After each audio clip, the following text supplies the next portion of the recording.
Hello. Hello, Charlie. Hello. Hello, Dan. Hello, Ollie. I thought I'd just do a little bit of an introduction because we're going to explain what this episode is to Yes. people that are listening. This is sort of like it's going to be like an off-script, after-hours discussion where we're going to talk through the Thunderbolts, the new Marvel movie that came out last Thursday.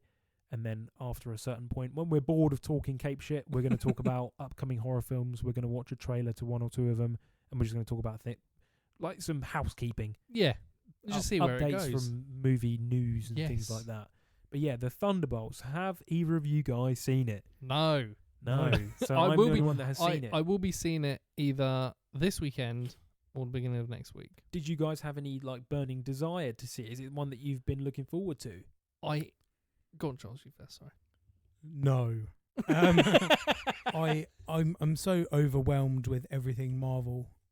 However, when I read a few reviews, and it started to like tick over that I was going to see it. I've also been kind of watching The Punisher, which I hadn't watched before.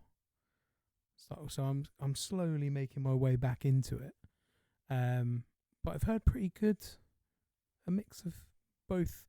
It's either very good or it's very bad. I did see your review. I have not read your review yet. Well, don't let my rating, because I've given it quite a low rating, Have and you? I don't let that lead you down the garden path, so to speak, as a British idiom. Yeah. Yeah.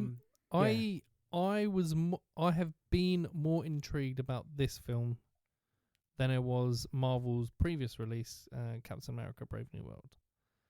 So I was more intrigued about this film, and then the more I saw, and the more I've read about it, the more intrigued I've got. The whole people being turned into shadows, which recently the director came out and said the kind of inspiration from that were the shadows created by the Nagasaki and the Hiroshima bombings, leaving people's shadows on the pavement. I thought that's grim, but I mean the way they portray it in the film looks really cool. I've heard, I haven't really heard any bad things, to be honest, or read anything bad about it yet. Okay. Not something like going like, I don't know what everybody's going on about. I haven't seen anything like that at the moment. So Dan and I watched Captain America, the Red Hulk, Falcon, Winter Soldier, Captain America. What was it called? Brave New World. Bizarre name. Yeah. When I you don't think know where about it, I don't comes from, know. I don't know what on earth the new world in question is in that movie. There doesn't really. Maybe they're referring to the celestial planet that's in the Indian Ocean. I don't know why it's called that. But yeah, the Thunderbolts is the 36th installment. Is it really? In the Marvel Cinematic Universe? Is Now, in just films? this is what this was going to come to, because when you say just films, that seems quite high for me. I don't remember there being 36 of them. But when you include the TV shows, that seems like a massively low number for me, because it seems like there's been loads of TV shows. I can't remember how many off the top of my head there's been, but you've had Loki, Falcon the Winter Soldier, What If, WandaVision, Echo, Daredevil, Hawkeye, Secret Invasion. What else? There was another one. About Secret Invasion. X-Men 97 is technically part of the MCU. It's so good. Really, really good. There's another show that came Ironheart is coming out. The Marvels. Oh, sorry, Ms. Ms. Marvel. Sorry, yeah. Ironheart. So I don't know whether that is including just movies or whether it is including the TV shows as well. But it's the 36th installment. The director, whose name I can't remember, you guys are going to have to forgive me because we haven't prepared for this episode at all. No. I've literally just got my mobile phone in front of me and I've done zero research. we were meant to do another scheduled episode, which we're not going to reveal at the moment, but because we've all had busy weeks and whatnot, we just thought we would shelve that to when we can give it the due care and attention it deserves. So we're doing an off-the-cuff chat. Yep. The director, whose name I can't remember, the only other thing he's done that I've seen is Paper Towns. Heard of it? Not seen it? Not with Cara Delevingne and can't remember the guy's name now, but that came out in 2016. Yeah. Is that the last film he done? Or the one that you know of? The one that I know of. Okay. So he did Beef on Netflix, the TV show. He did Beef? Yeah. Oh, okay. And then he's done, I think, 3 or 4 other films other than Paper Towns, of which I'd not seen. So I didn't know much about him going into it. But yeah, 36th installment, and it is following on from a lot of threads in the Marvel universe. A lot of films.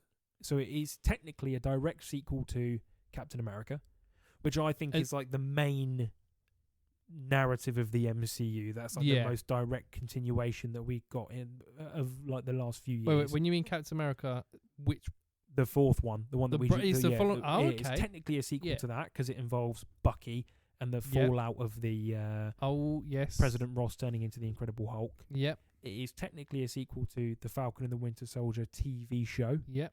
It is technically a sequel to Ant-Man and the Wasp, not Quantumania, but the Wasp, the second one.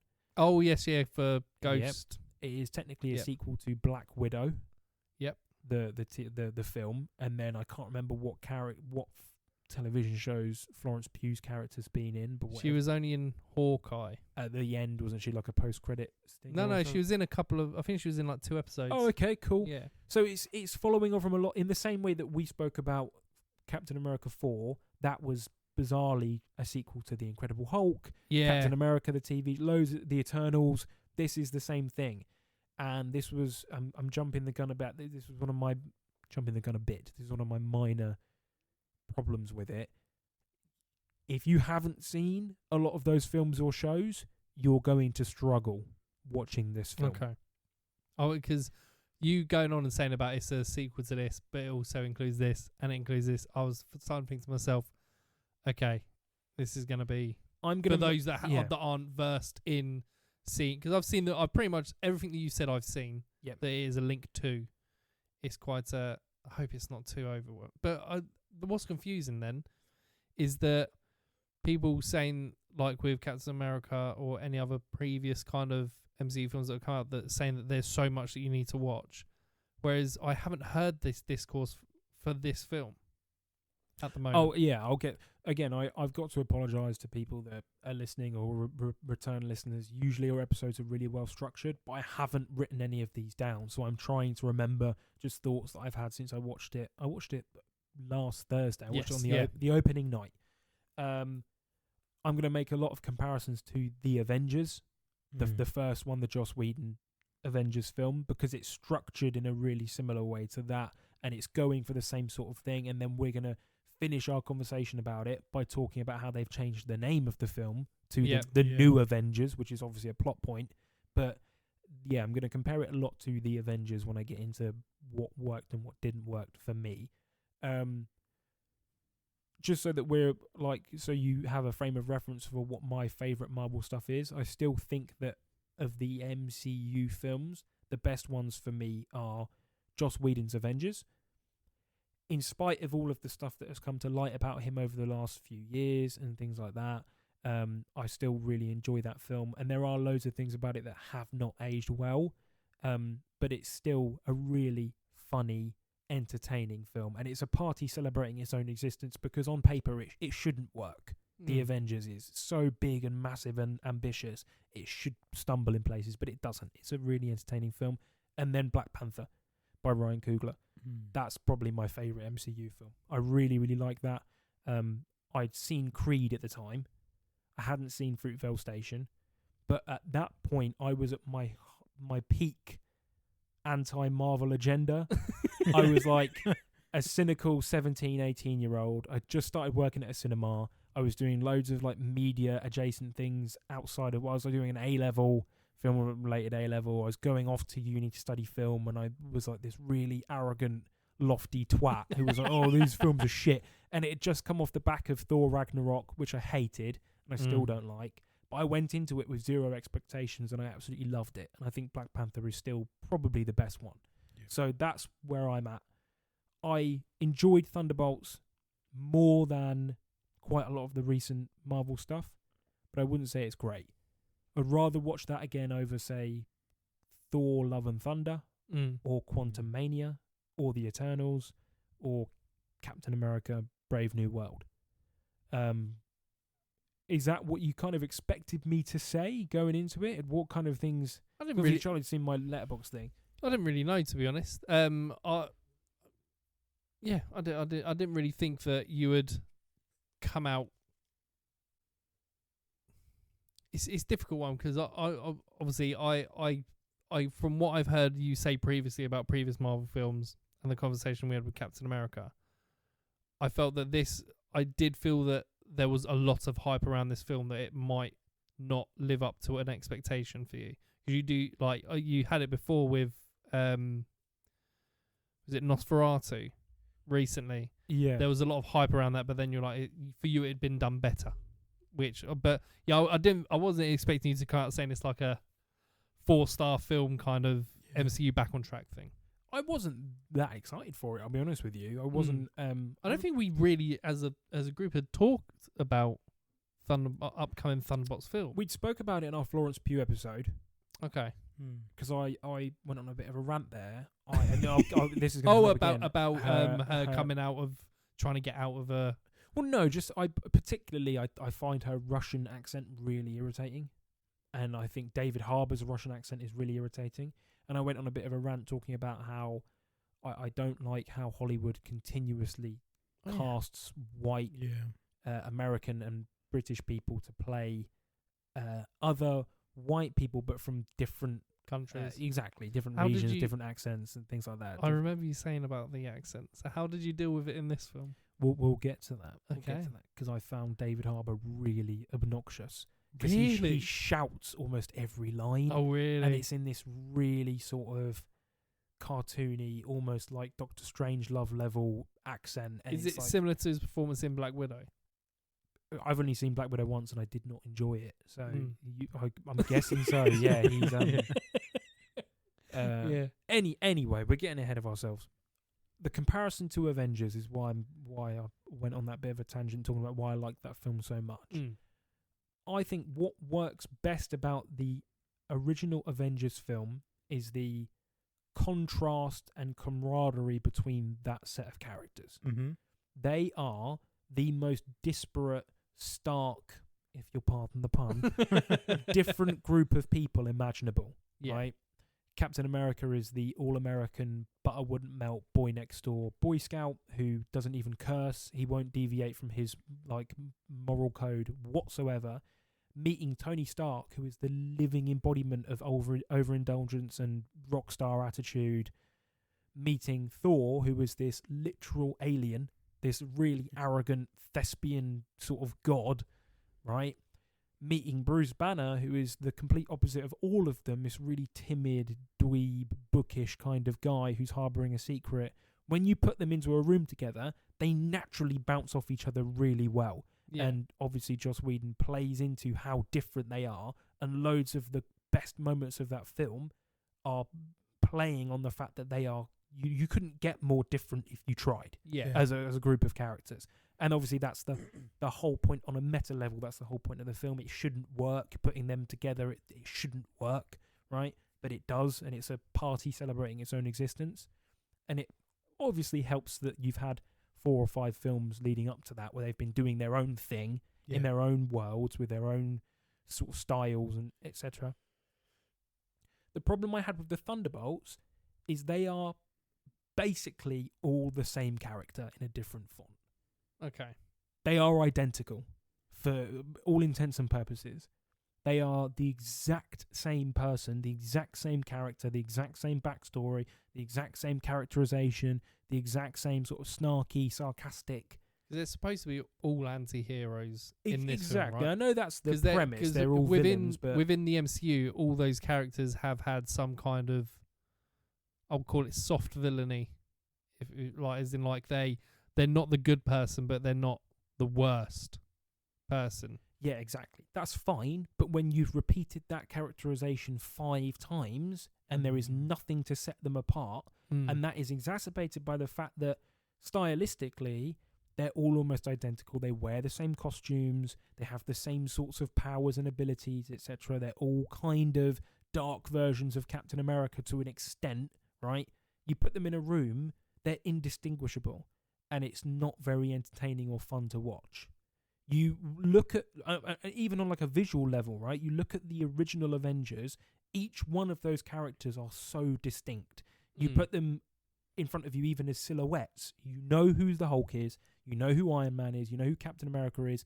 You could not get further apart in the way that they are dressed, the way that their costumes are designed, the way that they carry themselves and they act. Whereas in the Thunderbolts, John Walker is a dark version of Captain America, who's kind of got a heart of gold deep down. The Winter Soldier is a dark version of Captain America, who's kind of got a heart of gold deep down.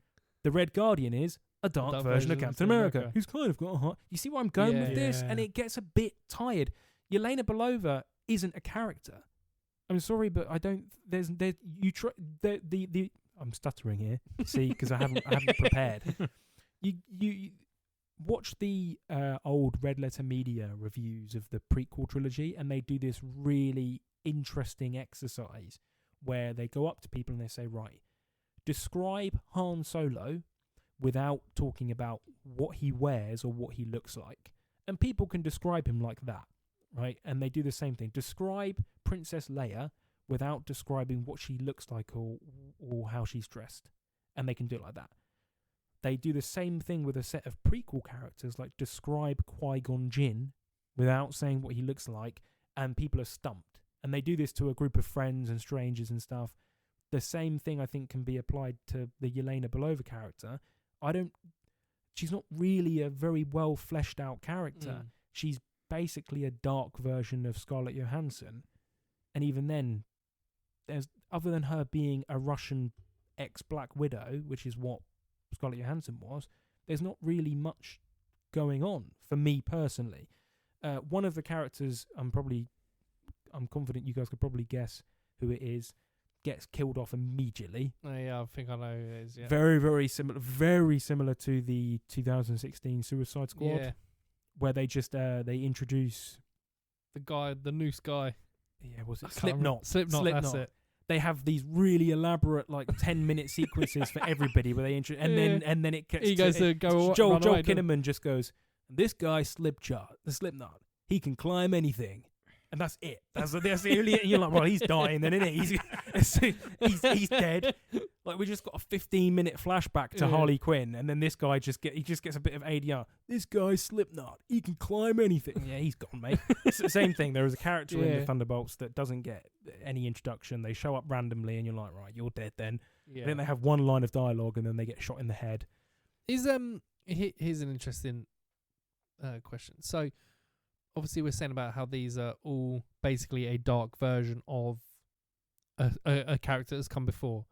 Is that a problem that the MCU has had for quite some time? Like, a lot of Iron Mans, and so the Iron Man in the first one, he ends up fighting a bigger version of Iron Man. In the second one, again, it's another kind of Iron Man suit kind of thing. And same with Captain America. Captain America in the first one, he's played Red Skull, but Red Skull is just he is a superpowered being.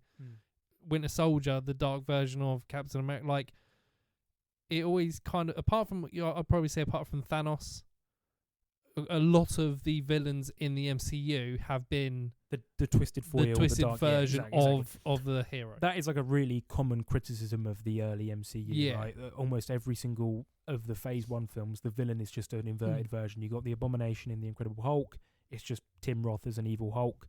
Loki, even though Tom Hiddleston is great, in terms of like his powers and abilities and the way he dresses and talks, he is just a twisted evil version of Thor, like a conniving version of the God of Thunder. Ironmonger, Jeff Bridges obviously is like you say, which is frustrating because you think about the pantheon of Marvel characters, there are so many unique, vibrant, colourful villains that they could draw from. That's why, and they keep going for these. I get the feeling that's why when the turning point for me is when Fantastic Four comes out, when they're able to then introduce the X-Men again, and they've got all those IPs that they haven't been able to tap into until they had recently acquired them. It could possibly change. Famously, that's why Sam Raimi really rallied against Venom being in the third film, because if you look at the villains of that trilogy, they are all polar opposites of Spider-Man in terms of that they're as a visual, right? The characters they are complete opposites to Spider-Man. They bring out a different character flaw in him, and they each represent a folly that he has, like a weakness, and they are way deeper than that. But on paper, you could not get more different from Spider-Man. You got the Green Goblin, Doc Ock, Sandman. Sam Raimi has said that Venom, and I agree with this to a certain extent, Venom is just a monster version of Spider-Man. Yeah. He's not actually that interesting visually. He's just an inverted version of Spider-Man. I happen to think that Spider-Man 3 is a pretty underrated film. I have a lot of time for it. I enjoyed it as a kid, and I think it's a lot cleverer than people give it credit for. The symbiote stuff, is not as goofy and as silly as people say. But yeah, it's a common criticism of superhero films in general that the villains... That's why I think as a kid I was always drawn to Batman, because not only does he have the most diverse rogues gallery, but there isn't really a villain other than maybe Deathstroke or whatever. There's no sort of evil Batman villain. Even Superman has General Zod. Like most comic book characters, they have like a twisted foil. Yeah. And you have like the Court of Owls and Owlman from Earth, whatever. And there are versions of evil Batman out there, but of the main villains. Yeah, the ones and everyone's heard exactly. Of. So yeah, going back to my point, they are just cut and paste copies of each other. And when they're in a room talking, there isn't really... Everybody quotes the scene from the Avengers where Tony and Steve are having that sparring match. They're like arguing against each other, and he's like, "Take that off. What are you, genius, billionaire, playboy, flow?" They are polar opposites. You don't really get any of that tension in the Thunderbolts. They have a big punch up, and it's gnarlier than the punch up that they have in the Avengers. Right? They do meet and have that like initial confusion and start fighting each other. Yeah. But after that, they get on like a house on fire, and there's very little bouncing off each other. Continuing on with the Avengers comparison, you can watch the Avengers, the first film, even if you haven't seen, for example, Thor, or the Incredible Hulk or whatever. It helps to have seen at least a couple of them, but if you've gone in blind, they do a really great job at succinctly reintroducing all those characters without it seeming like proper Basil exposition from Austin Powers. Don't worry about it, Austin. Just enjoy it, and that goes for you too. And he winks at the camera. Like without them sounding like Basil exposition, they really quickly, succinctly reintroduce those characters. And if you haven't watched, maybe you missed Captain America, the first Avenger, you can still jump right into it, and they explain he's a super soldier, man at a time. They do it really well. This film, The Thunderbolts, if you haven't seen The Falcon and the Winter Soldier, you are not going to know who John Walker is or why he's there or what he's important. They make a joke at one point about the murder scene. Can you remember he decapitates that guy with his shield? Yeah. In, I think it's like the penultimate episode or whatever. They make a joke about that. But again, if you haven't seen the show, you're going to know nothing about it. If you haven't seen Ant-Man and the Wasp, you're not going to have a clue who the Ghost character is.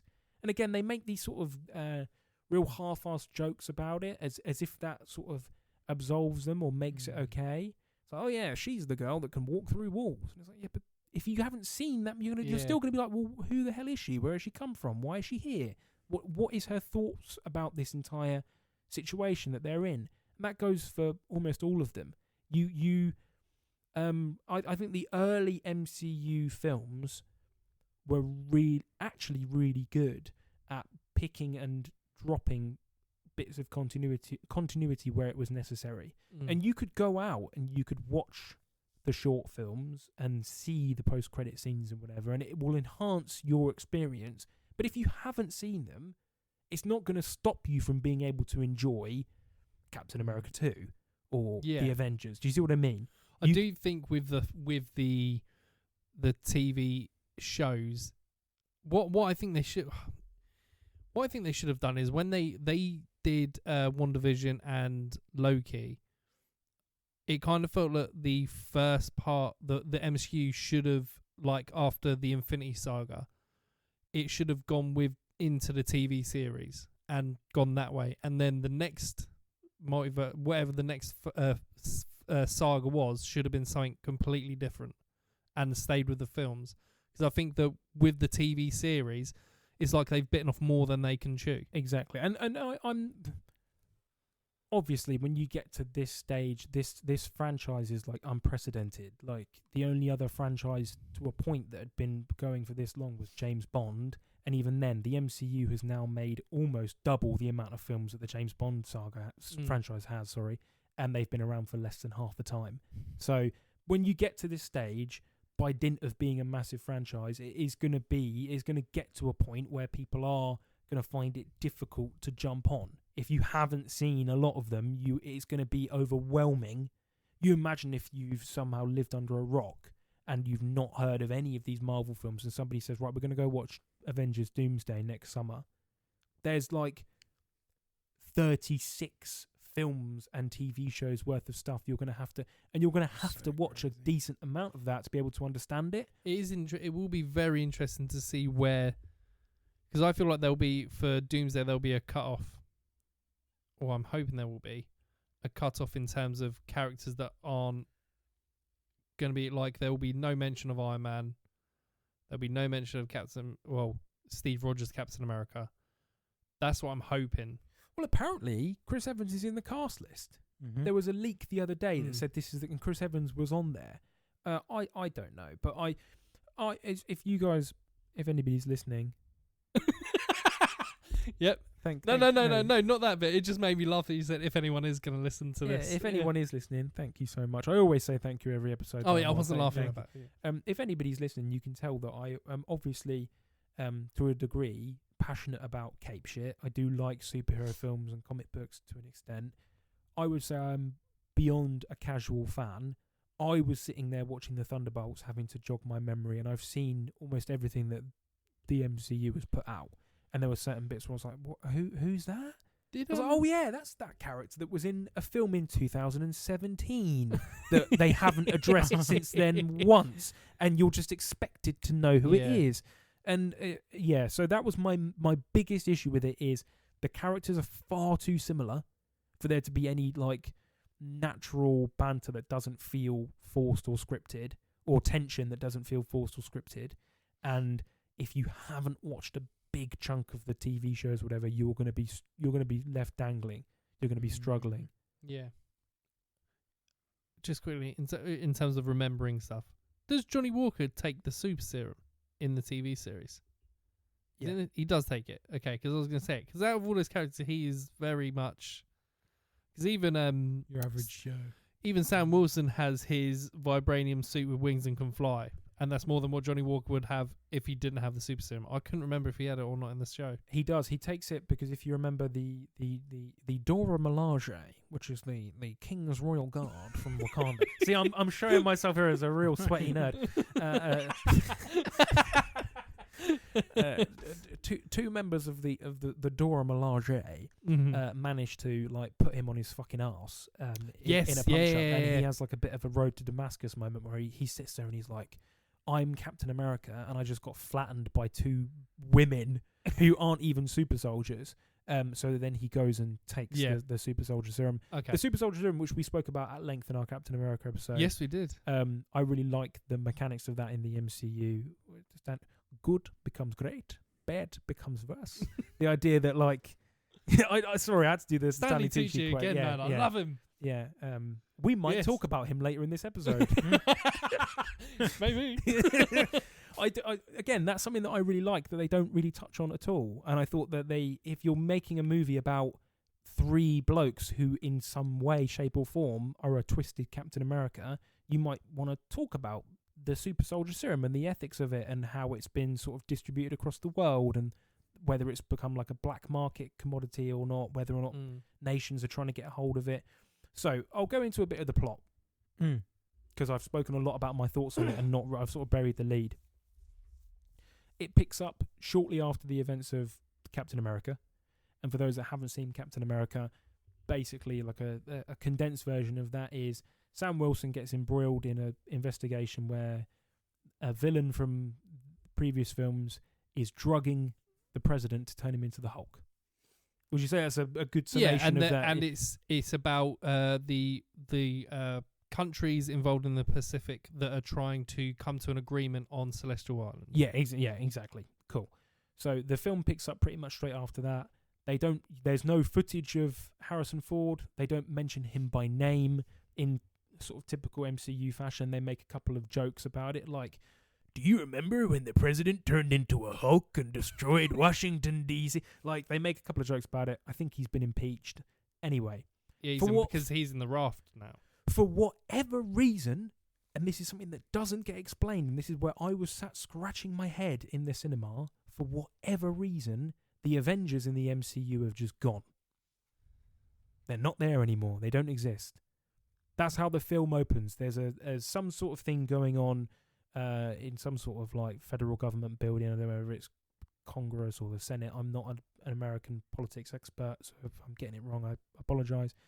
There's some sort of discussion where the Avengers have just disappeared.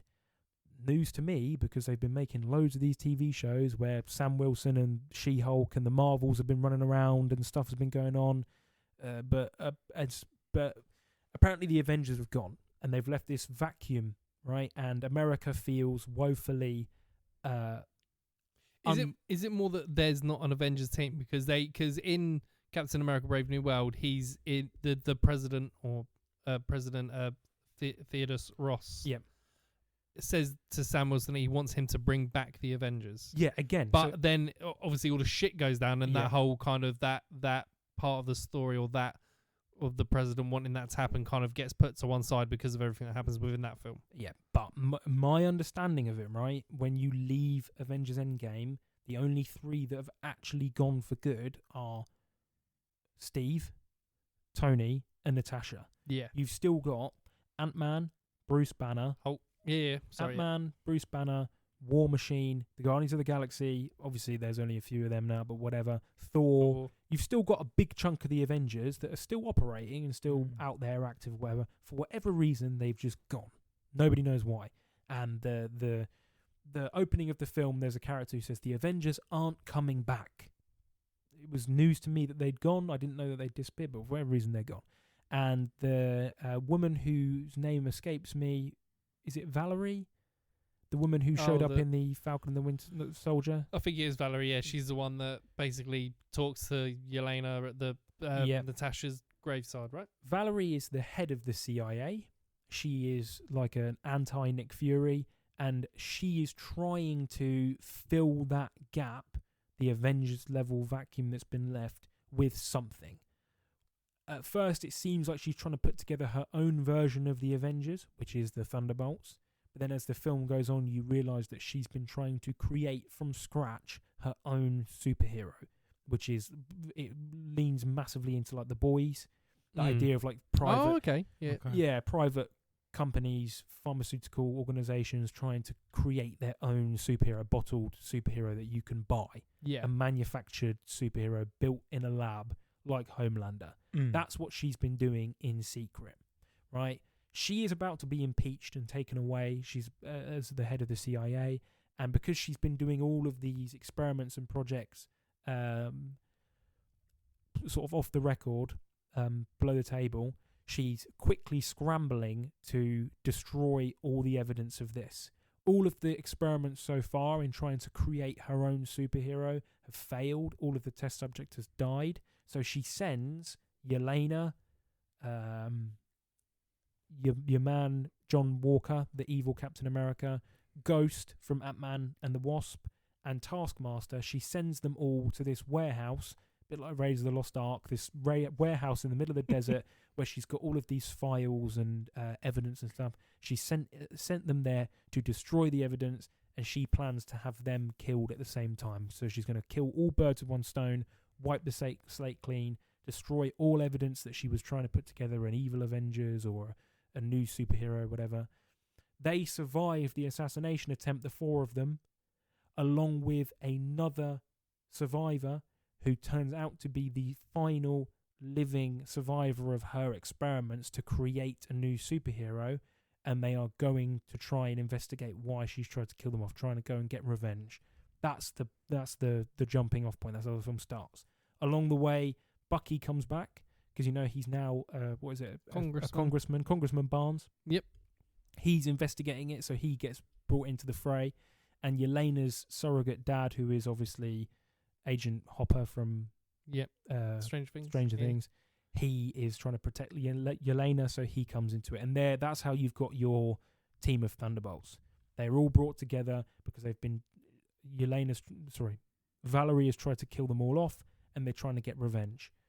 It transpires that this last surviving experiment dude, he becomes the Sentry, who is, again, Valerie and the CIA. They've tried to manufacture their own superhero, and he is a bit like he's a bit like Composite Man, or a bit like the Super Skrull, in that he has every superpower. He can fly, he's got telekinesis, he's invulnerable, he's got super strength. He is like ridiculously overpowered.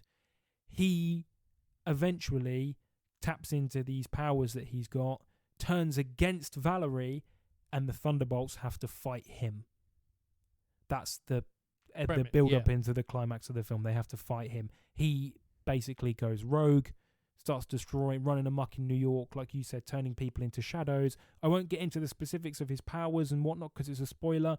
But yeah, they have to fight him. That's basically the start. If it sounds like a convoluted mess where I've struggled to really cohesively tell what's going, that's because it is. It doesn't really give you much frame of reference beyond that. Yeah. It doesn't really explain who the character, other than Yelena, who is the main character. The movie starts with her and ends with her. Other than her, you don't really get a reintroduction to any of them. There is a sequence where John Walker has a flashback to his wife and child. And I was like, we knew nothing about them beforehand. I forgot he even had a wife and child. Did he have a wife and child in the show? I don't remember. I don't think so. And then someone makes a reference to it. They go, I can't remember. Hey, dime store Captain America, how's your wife and kid? And it's like, what? It just seemed they really throw you in without giving you any sort of crash course or refresher. The most interesting parts of it to me were the John Walker character. I said that in our Captain America discussion. I think he's a really interesting character.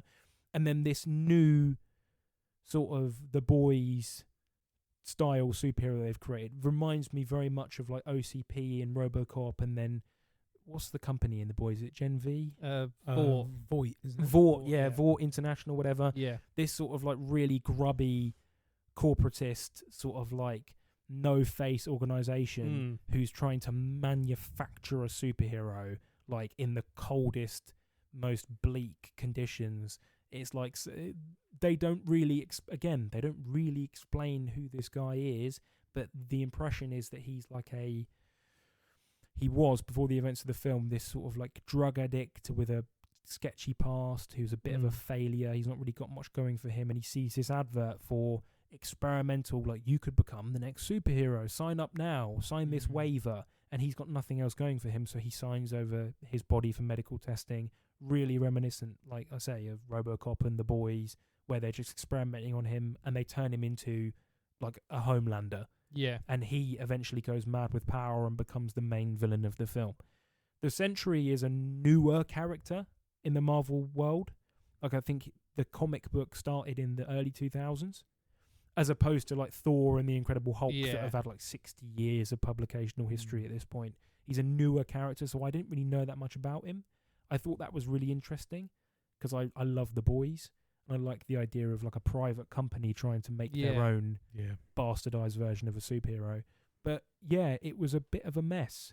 And it's there's one action scene in particular where, like I was saying, because all of the members of the Thunderbolts are basically the same person, it just amounts to them trying really hard to punch him.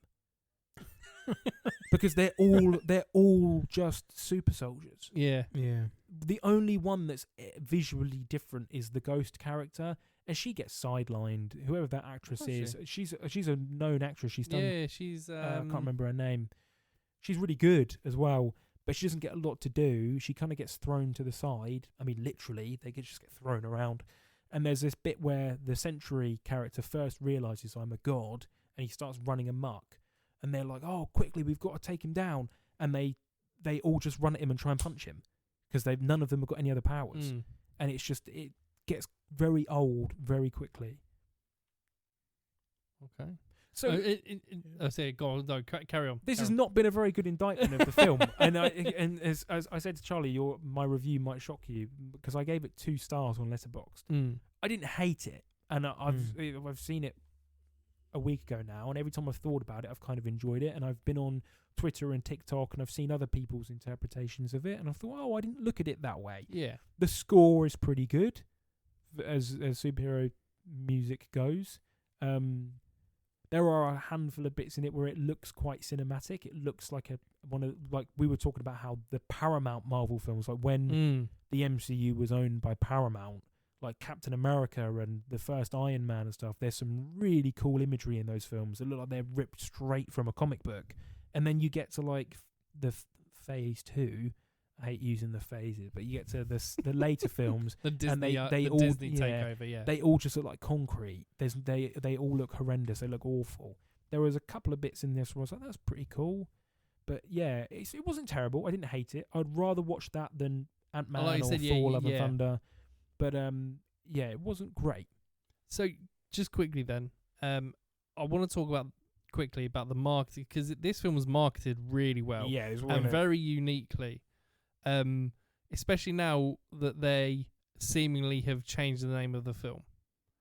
Do you think once it's had its cinematic run or whatever, it's going to be called The New Avengers, or is it going to be still called Thunderbolts: The New Avengers? Or what do you think it's going to go? Do you think it's going to change? Because that's never really happened before. Apart from obviously, like, you have films that are named different when they're a remake or something, or like Edge of Tomorrow is also known as Live, Die, Repeat, kind of that. But this is literally, they've gone out their way to say that this is possibly a title change. Go on, Charlie. My understanding of it was that it is only marketing materials only. Okay. So the film will be Thunderbolts when it's released. Okay. Like when it's However, all of the like marketing that I've seen on Twitter is like all the bus stops have been changed, all of the big posters have been changed. And why would you spend all of that money doing that?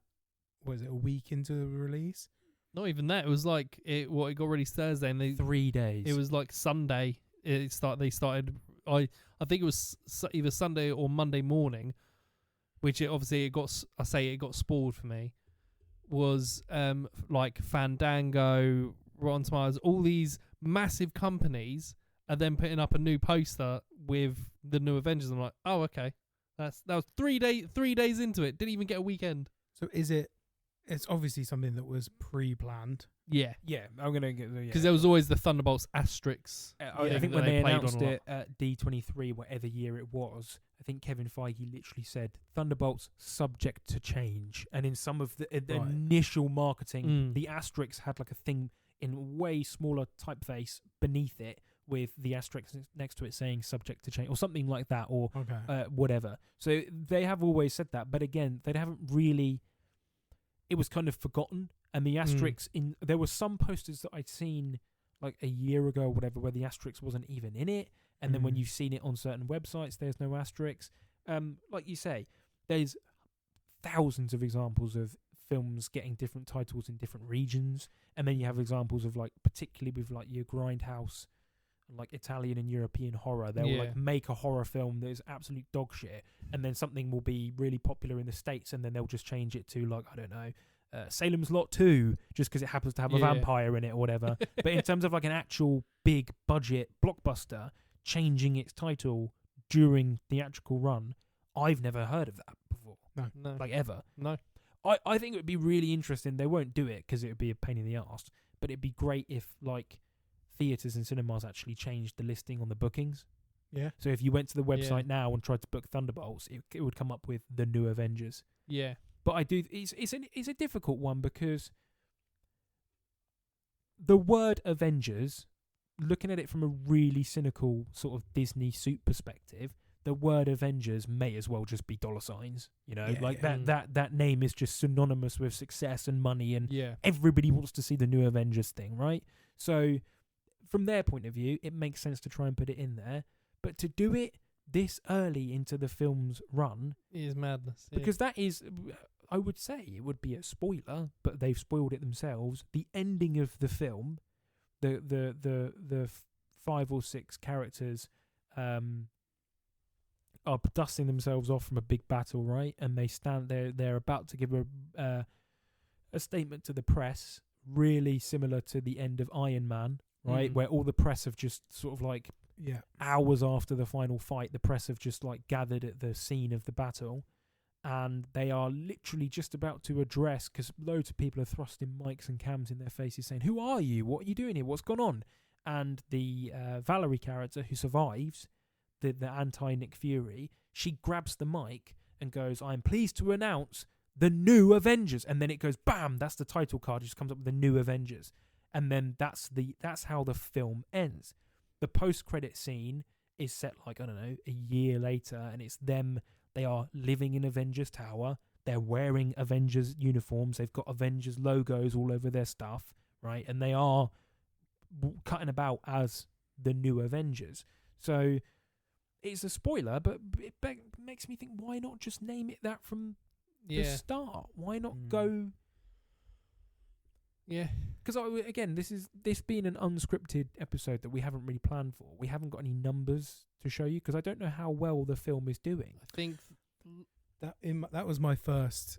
Would they pull the trigger if for those first days of release it made ridiculous sums of money? Exactly. This is my thing. Did they do it that early because they got cold feet? They were like, we've got a bomb on our hands. So I think what I saw worldwide. What was it domestically? The figure that I've seen is 160 odd million weekend. That's what I've seen. I don't know if it's domestic or worldwide though. I'm not 100% sure, but the number I've seen is 160 million. It possibly might be domestic. Okay, yeah, I had the same thought process as you, Charlie. I'm like, have they done this because they were scared that it's not going to make enough money? Because it did seem just a bit premature. I know for a fact, I'm confident as hell about this. The home media, if they don't do this, they're missing a trick. But I'm confident that the slip will be reversible. So when you buy it from the shops, it will probably say the... Okay, so... At the moment, according to boxofficemojo.com, which are usually pretty up to date, domestic 86.5 million, international just over 86 million, so altogether 173 million currently. That's better than I thought. Yeah. But how much of that is due to this? And I reckon it's the marketing. It has been quite a guerrilla marketing, because I saw the same video I think you're talking about, Charlie, where Sebastian Stan just walks up to a bus stop and changes the poster. Going a bit more back into the characters and things, Sebastian Stan, somebody said this on TikTok the other day and I hadn't really thought about it. Technically speaking, isn't he the only actor that has been in every single one of these phases from the beginning? Ooh.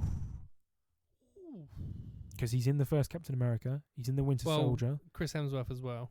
Oh yeah, Chris Hemsworth.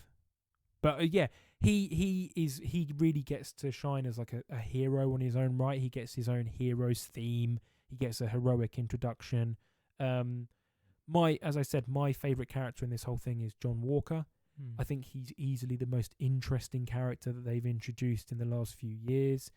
He seems like a real, like, actual human being. Loads of people have been reposting that scene on TikTok, the scene from the show, where he is stripped of all of his commendations and he says, "You're not going to get a government pension. You're going to have all your military titles taken away from you."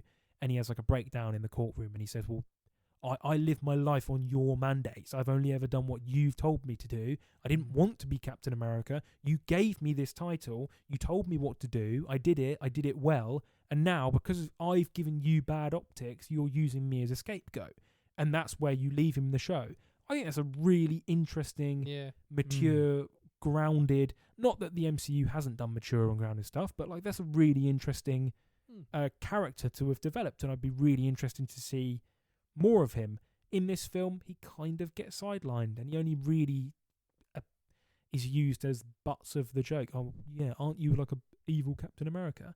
That's basically it. There's one moment where they do a flashback to his wife and child, which I would love to have seen expanded a bit, because it shows that in the wake of him in the wake of him going Mark Furman and just murdering somebody in the street, his wife understandably is like, you're unhinged, and leaves him and takes his son away, and he's just sort of sat there. I'm like, that's like real human stakes. Yeah. Character stuff. I'd like to see more of that, but it doesn't. It gets kind of sidelined for more just shit. I was going to say big dumb action, but yeah. Big dumb action. I mean, ultimately, these are children's films. I'm not under any sort of misconception that this. I wasn't expecting this to be like a lost Kubrick, Like it's a superhero film based off comic books for children. Not that that's a bad thing. There are obviously great comic book movies, but what did because you went and saw it with some friends, what did they think, just quickly? They liked it less than I did. Oh, did they? But I tell you what, I'm going to, without doxing myself, I'm going to talk about like I did with Creed. I work in a place around children. I work with kids, and in the screen that I went to, because I went on opening night, there were 3 families that I recognised with kids from my work of different age levels, all the way from like 13 all the way up to the highest age, 16, right? I spoke to all of them the next day because they recognised me, and they said, oh, we saw you in the cinema the next day at work. And I said, did you enjoy the film? And they all emphatically said, yeah, I loved it. I was really passionate. And I was like, do you know what? Good. Yeah. Because like, at the end of the day, that's what it's for. They're my age, or roundabouts when I was getting into comic book movies and starting to read comic books properly, like the mid-2000s when Iron Man was coming out. I remember how excited I was for those films and everything, and I loved them. And I'm obviously now a 24-year-old man, so it's not going to have the same impact on me. But if kids enjoyed it and really liked it, then ultimately that's great, isn't it? That's what it's for. Yeah, no, I agree. And they really enjoyed it. I will say it attempts to do mental health is a big theme in the film. I have heard of this, yeah. Yeah, mental health is a big thing. I won't go into any more specifics because it's kind of spoilers. If people know the Sentry character, then they'll know what I'm talking about. Mental health is a big thing. I don't necessarily think they handled it particularly well, or did it like, I say well, it wasn't anything groundbreaking, but it's more than a lot of superhero films have done before on that sort of topic. So fair enough, I've got to give them credit. But yeah, I didn't hate it. I didn't love it.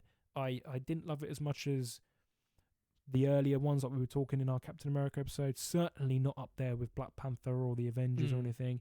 But I'd say I enjoyed it more than Love and Thunder or the Eternals or any of the TV shows that have come out recently. Has that piqued your interest at all, Charles? Yeah, it looks like as if I'm going to have to watch some shows. Yeah, I mean, I'm halfway through season 2 of The Punisher now, so yeah, I'll probably move on to Falcon and Winter Soldier next.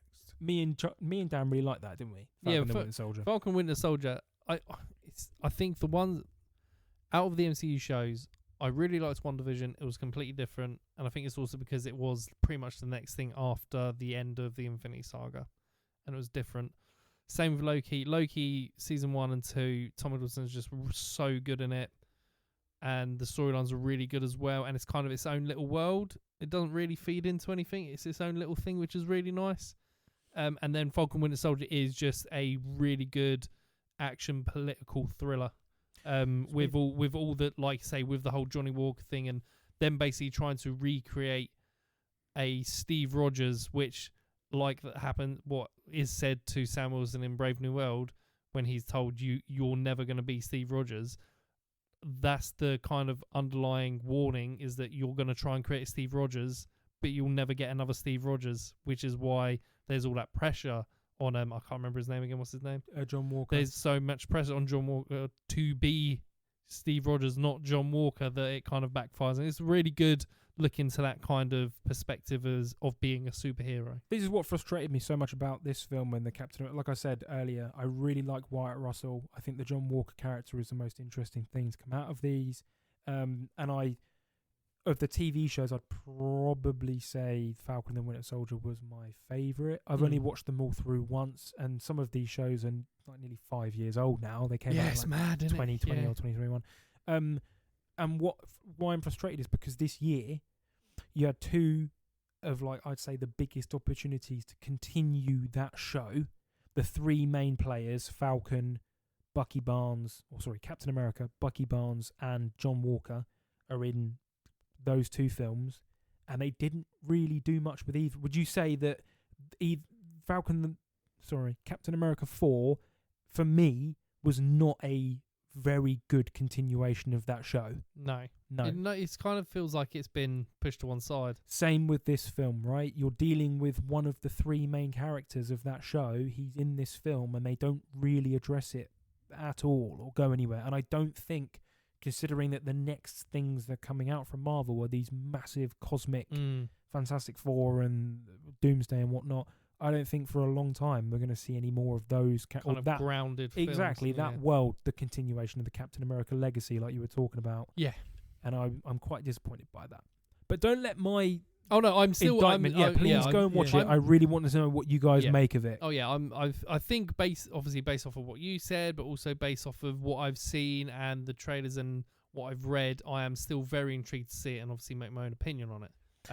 But I'm still looking forward to seeing it. Personally, I'm still looking forward to seeing it. I'm going to do a very, very quick spoiler warning. So if you want to avoid spoilers, stop listening now. And do I take my headphones off? No, because I've already told you guys what I'm about to say. Yes. So we will flag this in the video for me, Dan, and then we'll put a time code in the video description for when we've stopped talking spoilers. The post-credit scene, we're in full spoiler territory now. Yep. The post-credit scene of this film introduces the Fantastic Four pretty overtly and blatantly. As I said to you, it was kind of a bummer because during the credits of the film, they show all of the licensed music that's used and they give the credits to all the license holders.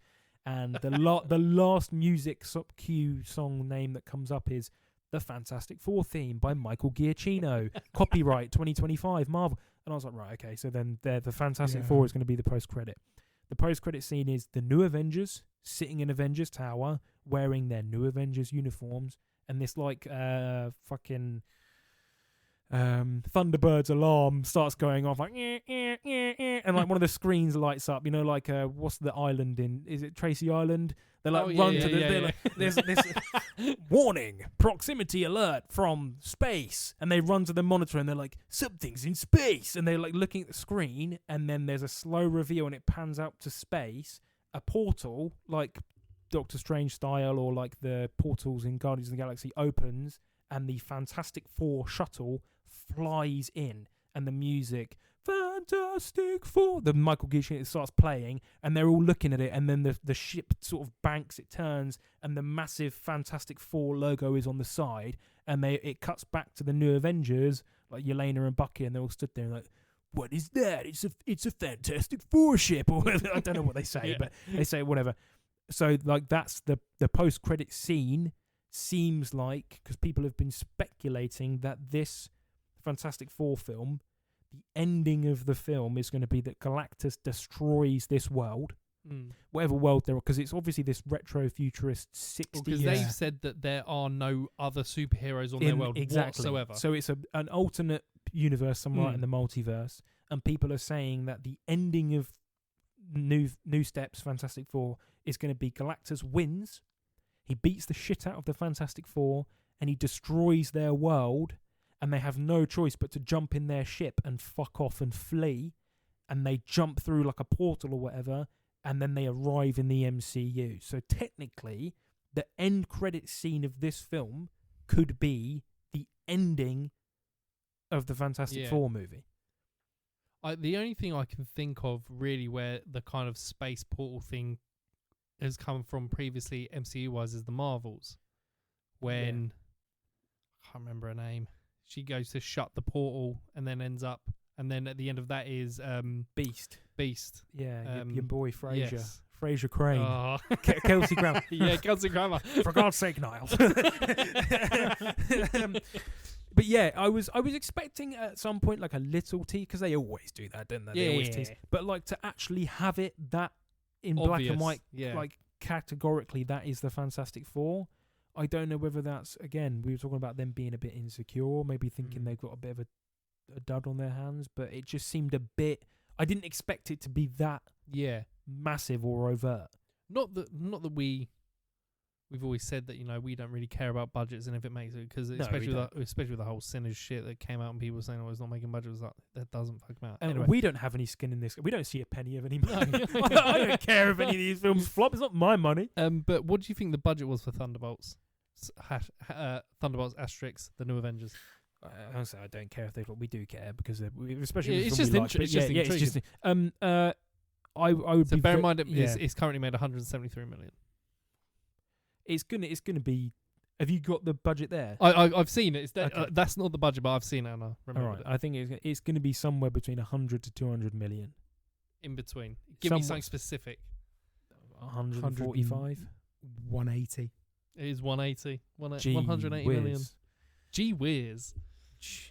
I wouldn't say it looks like that. But then again, you've got to remember that Justice League, the one that came out in 2017, was 400 million. Fuck off. Was it actually? 400 million for the fucking Justice League film that we went to watch because at the of BFI. Reese's, yeah. All the With Reese's the mustache covered up. Tashman, yeah. Yeah, that was 400 million.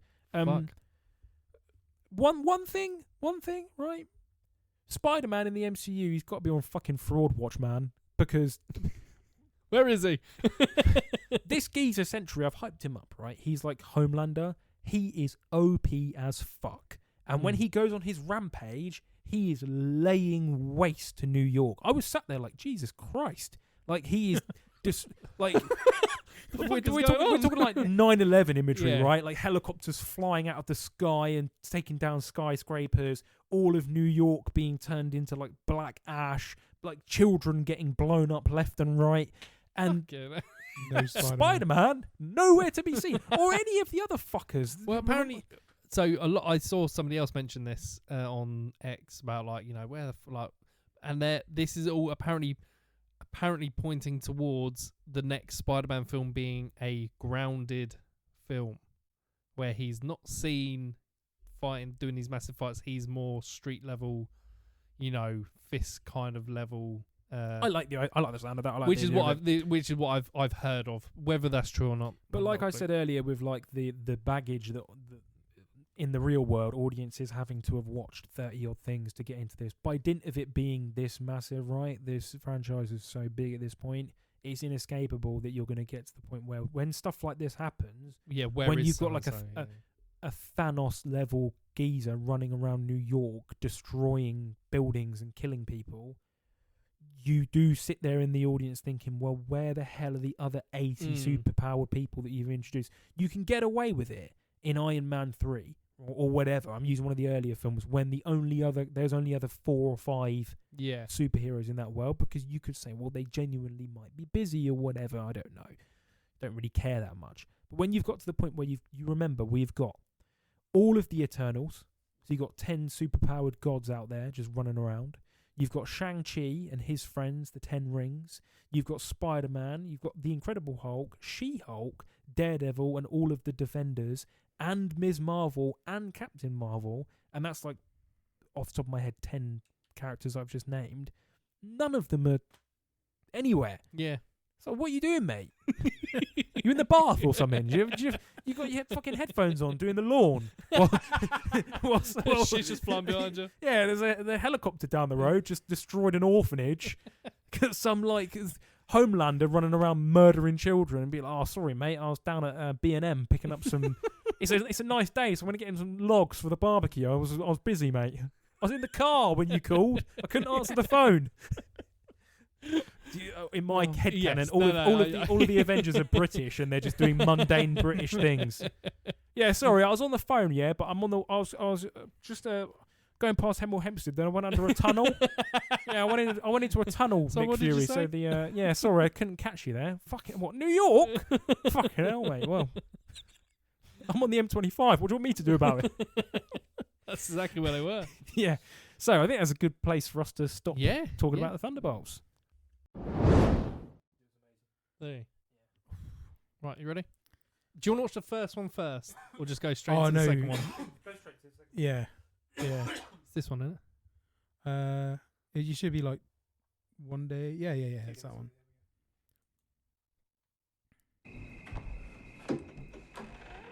Go full screen, you fucker. I love you. It's scary with headphones on. Sorry, it was bugging me. It was 7:20. What's going on? I don't know. Since the move, Tim and I haven't been on the same page. Please. Do you love each other? Maybe we're just complacent.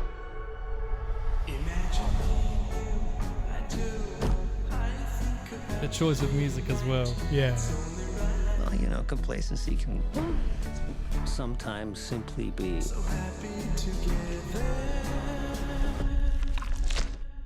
harmony.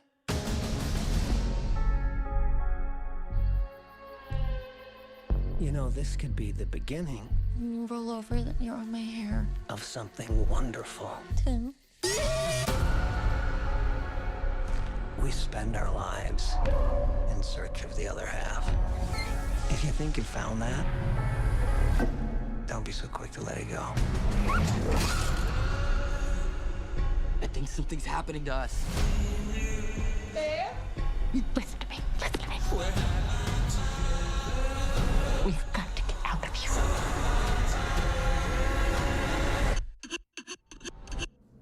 Now.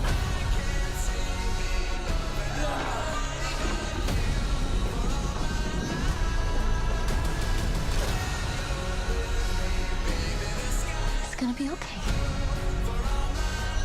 It's gonna be okay. Billy, wake up! You'll be okay.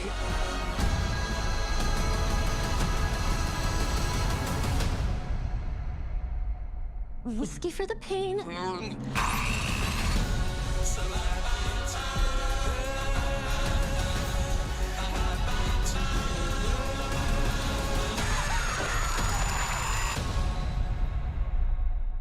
Yeah, that honey don't is the...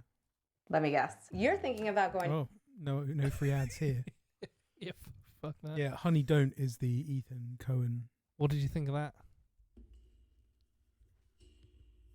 Wow. Yeah, they obviously they're married, aren't they? So the chemistry is Going to be on point. On it's, point. It's very much it kind of seems like a weird, like they're going to merge together and be one. Oh, it just looks weird. I've heard that it's because it's done the festival circuit, like South by Southwest. It's done quite a lot of, and a lot of people are saying it's like for what it is, like body horror and stuff like that. It's very good. Really different, like again a different kind of body horror that people have seen before. I'm intrigued because in the first trailer, it gave away a couple of kind of merger bits, but the whole what looks like a kind of weirdly recorded cult bit or that wasn't in the first trailer. The music wasn't in the first trailer. It was just suspense music. It gave you more kind of just kind of what is that about kind of vibes, where that one kind of looks like it tells you a bit more. But yeah.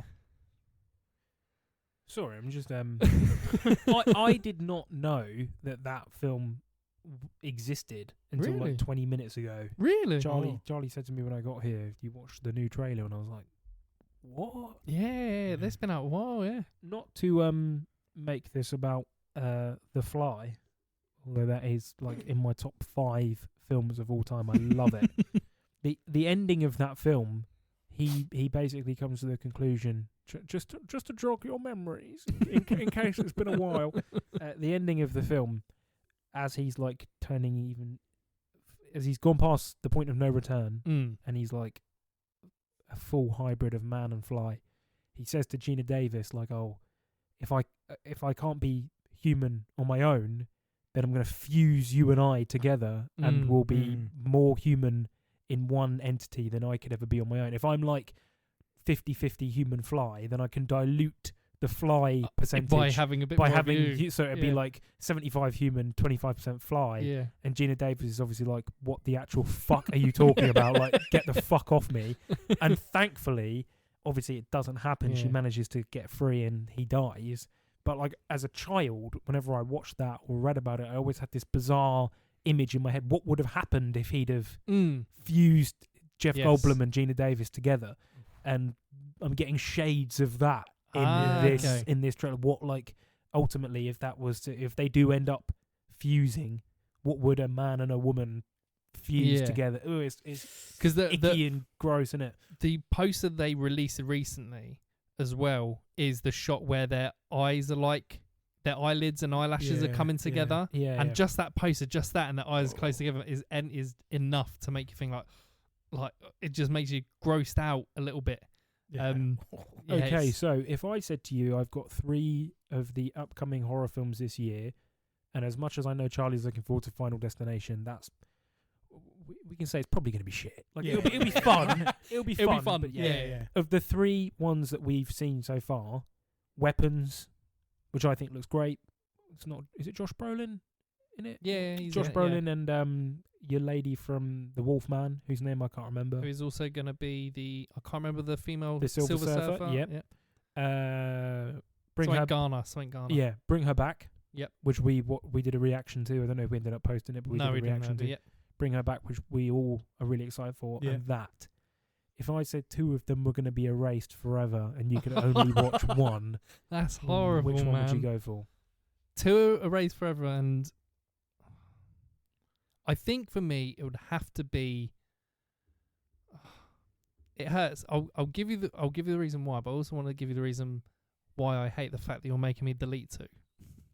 I'm going to delete Together, and I hate the fact you're making me delete it Together because I love a body horror. I'm going to delete Weapons because I think that's out of the 3.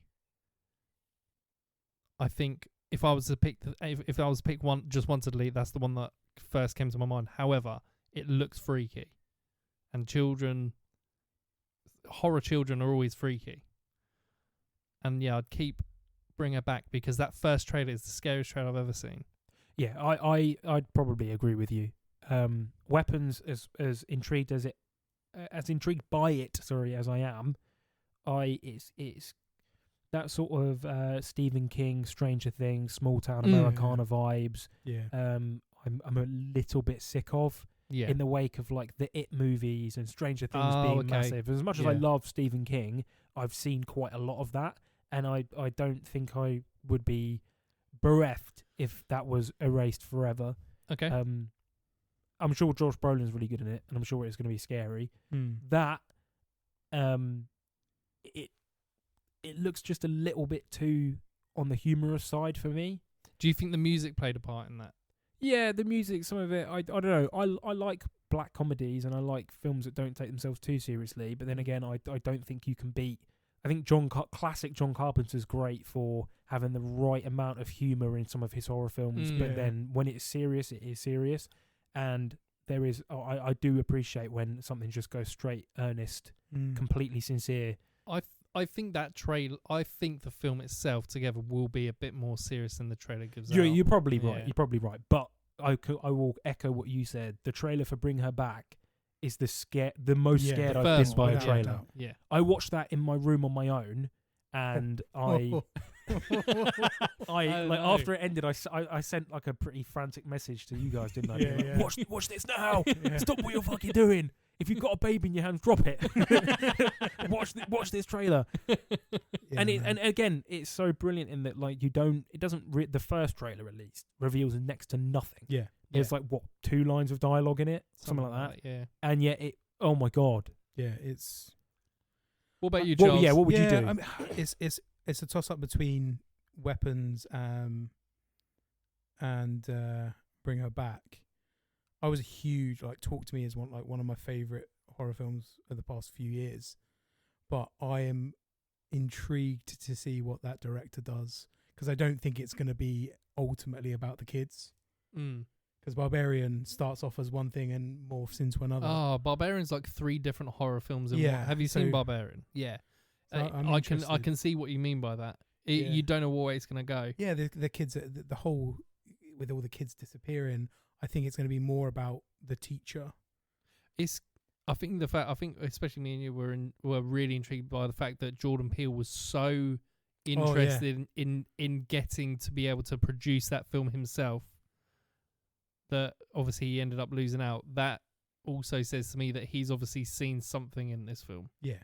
See, I have a hot take here. You guys are going to hate this. Oh. I, as a filmmaker, I don't think Jordan Peele is as amazing as people. I think, for my money, Get Out is amazing and I love it, but Us is terrible. I haven't seen Us. I hated Us in the cinema. Did you? And then Nope was just fine. Oh, I enjoyed it. I thought it was cool. I really liked Nope. But no, I enjoyed it at the time, but Yeah. I've never sort of like been sat down of an evening on a weekend with nothing to watch and gone, yeah, I'm going to rewatch Nope. Yeah. Yeah. Whereas, I don't know, like Long Legs last year, for example, Yeah, I've wanted to watch that Yeah. loads of times. There's Yeah. quite a few. Us really Haven't seen it, yeah. annoyed me, and I can't get into why, because it's literally the last sort of like 10 minutes of the film. There is like an 11th hour plot twist that Okay. Yeah. basically reframes the entire film for the worst, for my money. Oh. But so yeah, I don't think you Jordan, have time to yeah, deal with yeah, that. yeah, at exactly. the end, yeah. And when you actually start to think about it, it makes quite a few other characters and decisions earlier in the film come across really stupid. Yeah. But so going back to my original point, Jordan Peele saying that he really likes it doesn't really do anything for me. Okay. That'd be the same if you went, oh mate, local pisshead down the spoons is really excited. I'm exaggerating, obviously. Yeah. Jordan Peele is a very clever, successful, funny comedian and filmmaker. He's not the equivalent of our local pissheads at our Wetherspoons. But I'm just saying that to me Yes, means yeah. the same amount Yeah. of endorsement. Yeah. So we're all on the same page then. We're most think we're excited all, for yeah. Bring Her Back. Yeah. I don't think anything horror-wise. What other horror... Obviously, you've got Bloodlines, Final Yeah. Destination Bloodlines. I can't think of any other horror films really coming out this year that is going to top it for me. Megan Part 2. Have you guys seen the trailer for that? I've not seen the first Megan. I have seen the trailer. I am excited. I thought the first Megan was well fun. Yeah, it was already. My friend Yeah. made me watch the trailer the other day, and they've basically dropped the whole horror. Dropped the whole horror element to it altogether, and it's just Really? like two robots fighting. So he's gone into like some kind of sci-fi action film. It looks like some sort of like Terminator thing. Like Oh. Sick. obviously the first Megan is about a sentient robot Mm. that's like the next best thing. Very similar to the Child's Play remake with Mark Hamill. Did you guys see that? I quite enjoyed Yeah, that. yeah, fun. But like she gets gifted this robot doll, a Megan, that's like got cutting edge AI in it, so it can actually respond and interact with children. Okay. But I can't remember as the reason as to why the robot basically gains sentience and tries to kill. It's basically Child's Play, Yeah. but with a female, and instead of it being voodoo magic, it's machinery gone wrong. It's a bit like Child's Play mixed with a bit of Orphan. Yeah. Yeah. That's Yeah, what it sounds exactly, like. Yeah. exactly. This sequel, there is a newer, bigger, badder, let's say, And bigger, yeah, and Megan has to take it out. yeah. Okay. Like the newer model by this Mm. toy manufacturer has been released, and it's like It's a toy manufacturer. yeah, It's yeah, a yeah, toy. yeah. It's a toy. It's a children's toy, and Jesus. this one is even more unstoppable. So they have no choice but to reactivate the old Megan Yeah. to fight the. No, that's genuinely No way. it. I by the- can't, I can't Oh wait. my Yeah. god. I can't. It's going to be so fun. So I'd say that's like another horror film, but it doesn't look Look like like a one, horror yeah. by the trailer. Yeah, I can't think. Oh, obviously you've got Oscar Perkins coming out in October. That I can't remember what it's called, but he hasn't released any trailer it was for it in at all. the only bit was Keeper? the only bit that you did see was the end credits of the monkey. Yeah, I can't remember what it's called, but that was like No, a I kind of can't remember. surprise. Did we all see the monkey? I didn't The three know. I did. Yeah. No, I didn't. I know. enjoyed it. Yeah. I didn't like it as much as Long Legs, but I thought it was good. It's a different type of horror film, though, isn't it? Yeah, that is way more of a black comedy. Yeah. than a, I than a remember horror film. my review on Letterboxd was just I was surprised that it wasn't the film that I went in thinking it would be. Yeah, I think I've I seen. enjoyed it. Yeah. Obviously, where it's been out for so long now, I've seen clips of like some of the deaths. The pool. The pool where she jumps in and just explodes, and Yeah. then just legs hit him. The woman that gets her head cut in the sushi joint, Yeah. something like that. So I've seen quite a few of the.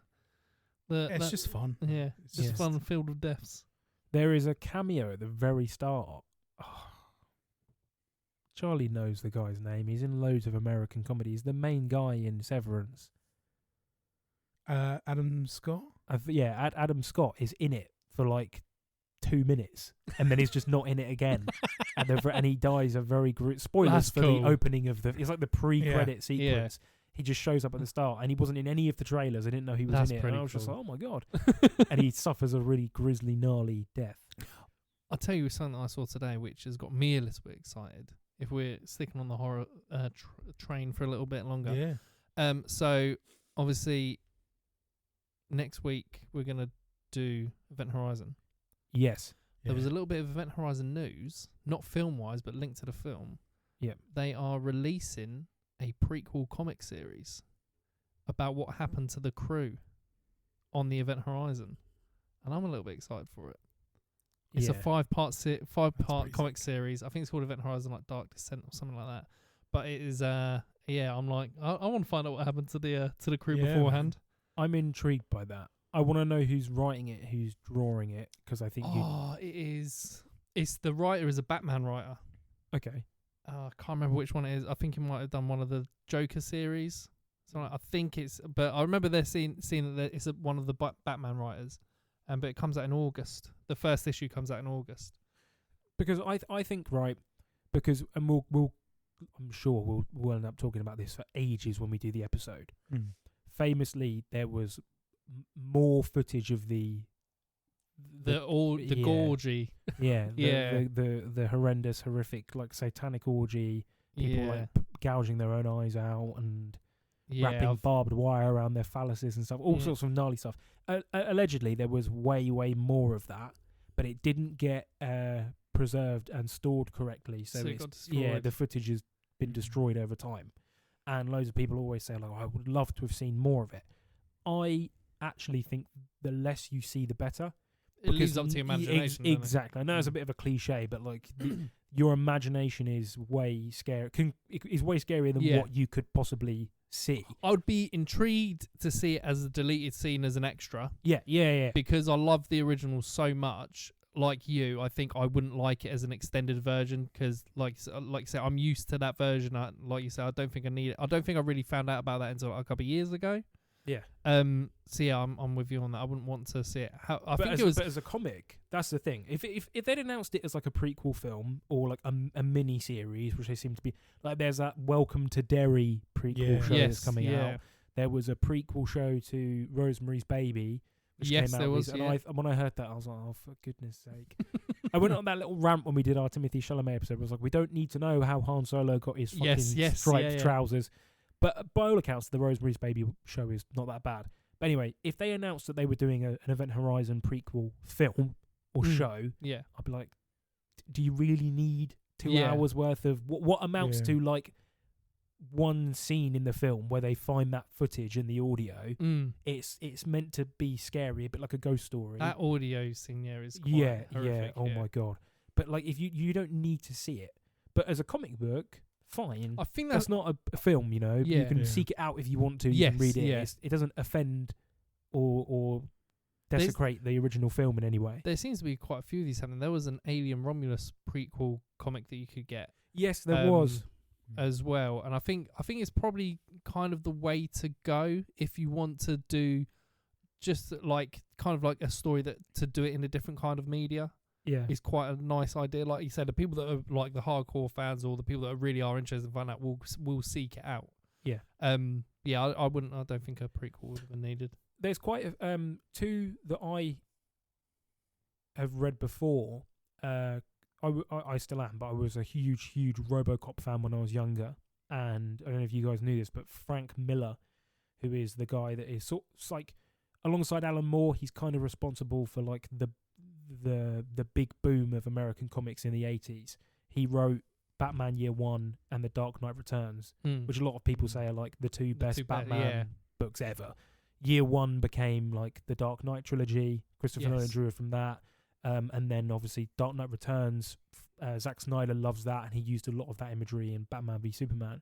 Frank Miller was hired to write a draft of the RoboCop 2 screenplay, and he'd never written a screenplay before, and so he turned in this absolutely massive, unyielding, like bizarrely comic book style screenplay, Yeah. and the people at Orion did like an estimation, and it would have been like the most expensive film ever made. And they're like, we can't film this, mate. This is ridiculous. Like, either you're gonna have to trim it down massively and shave off a lot of fat, or we're gonna go with somebody else. And I think they ended up going with someone else, or Edward Newmeyer did another draft of it.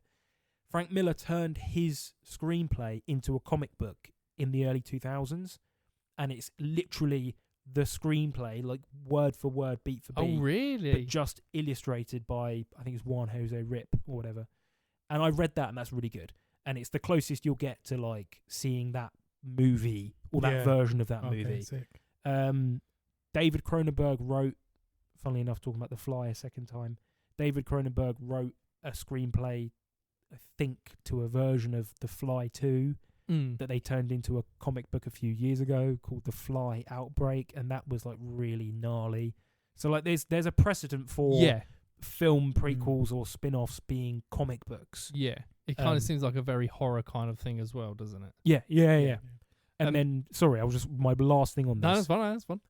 There's been rumours going around for a few years that Zack Snyder's, what would have been his Justice League 2 and 3, because obviously that's not happening now that James Gunn's doing his thing, following on from the Snyder Cut and whatever, his DC plans will probably get turned into a comic book. Oh, really? At some point. And that will be the official continuation of those films. Because they're never going to make... No. I mean, I'd like it if they did, just to see what they ended up looking like, but they're never going to get back the Ben cast, Affleck and Henry Cavill and everything. It'd be too much money. So they're apparently going to continue it as a comic book. Okay. In the same I could vein see as that, this. yeah. But I'm intrigued by that. Sorry, I've gone on this really garden path tangent. I was just getting the name of the writer. So it was a writer called, I don't know if you know, I haven't heard of this series. Christian Ward. He wrote Batman City of Madness. Okay. It must be a recent series. But yeah, seems pretty cool. Yeah. And the thing is with comic books as well, you can do some really... I feel like you can get away with more visually. Yeah, you can get some really gnarly visuals in there. I mean, back in the day, like, it would have been a lot easier. I mean, now with a computer, you can make almost any imagery if you've got the imagination for it. But I'm sort of 15, 20, 30 years ago, like, some of the more out there, gory effects. Yeah. It'd be a lot easier to put them into a comic book than live action. But definitely. Well, I'm going to... bring this up next week when we do our Event Horizons episode. But there is a clip from Family Guy. I love to make my Family Guy references, and it used to get me. And this is genuinely how I feel, because I didn't know that you loved Event Horizon as much as you do until like 2 weeks ago when we did our physical media episode. Yeah, there was an episode of Family Guy where Chris works at a convenience store. And there's a guy that, I don't know if you guys are that familiar with his character. There's a guy that runs the convenience store, and he's like a massive, sweaty nerd. I know, yeah. Who like talks like this, and he just watches every movie. And him and Chris are having like a feud. I think they're not speaking or whatever. And Chris is trying to get this guy's attention, but he's like stonewalling him. So Chris goes into the store, and I can't remember the guy's name. I should be able to remember it. It's so annoying because I love Family Guy. The guy is behind the counter and he's like blanking Chris, and Chris goes, I just watched Event Horizon last night and I want to talk about it with somebody. And then you can see the guy's like itching to talk about it. And then as soon as he like concedes and he's like, yeah, I'll do whatever you want, he goes, do you remember the bit when Jack knows whether his eyes explode? And they just start like geeking out about it. That's how I felt when you whipped out that Event Horizon. I was like, oh my God.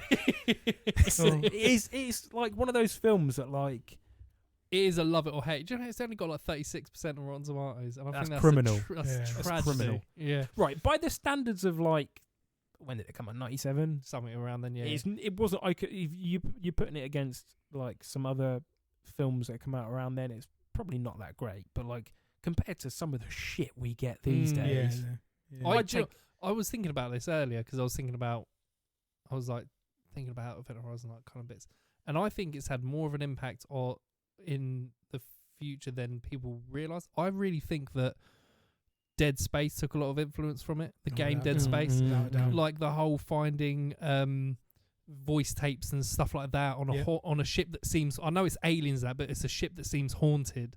So the exact same with Alien Isolation. Yeah, You're playing the clips and you're trying to piece together what's happened. Yeah, and I think it's definitely had more of an impact than people realise. And it's definitely, especially more recently, it's had more of a kind of cult loving now as well. It's just a fun film, innit? I can't believe my dad let me watch it. I honestly can't believe he let me watch it. It's one of those things where for people of our generation, I've spoken to quite a few people that were like, it was a film that it was like a taboo film that they shouldn't have watched, but they watched it even though they like. I have a couple of mates that were like, "Oh, I waited till my parents were out and then I watched it on the TV or whatever." I can't remember the first time I watched it. We'll get into it. We'll save all this. Yeah, because I've got like stuff like I remember like picking up the VHS and just thinking, because at the time I was like, because I'm a massive fucking space nerd. I'm not gonna lie, I love it. And then when I remember just seeing the VHS and being like, oh, it's a space film. I didn't think about it being a horror or anything like that. I just thought, oh, space film, I'd like to watch it. And obviously it took me a while to... But yeah, we'll get into it. Any other trailers we want to quickly watch? I was just going to say, actually, Ready or Not 2 announced cast. And Ready or Not I really enjoyed. David Cronenberg is in it? Is acting in it, yeah. Okay. That's another film we haven't talked about. Actually, it's The Shrouds, David Cronenberg's new film. It's coming out as well. I don't have a clue what it's about. It's out. It's out. Yeah, I think it's very limited release. Oh, okay. He has a cameo in.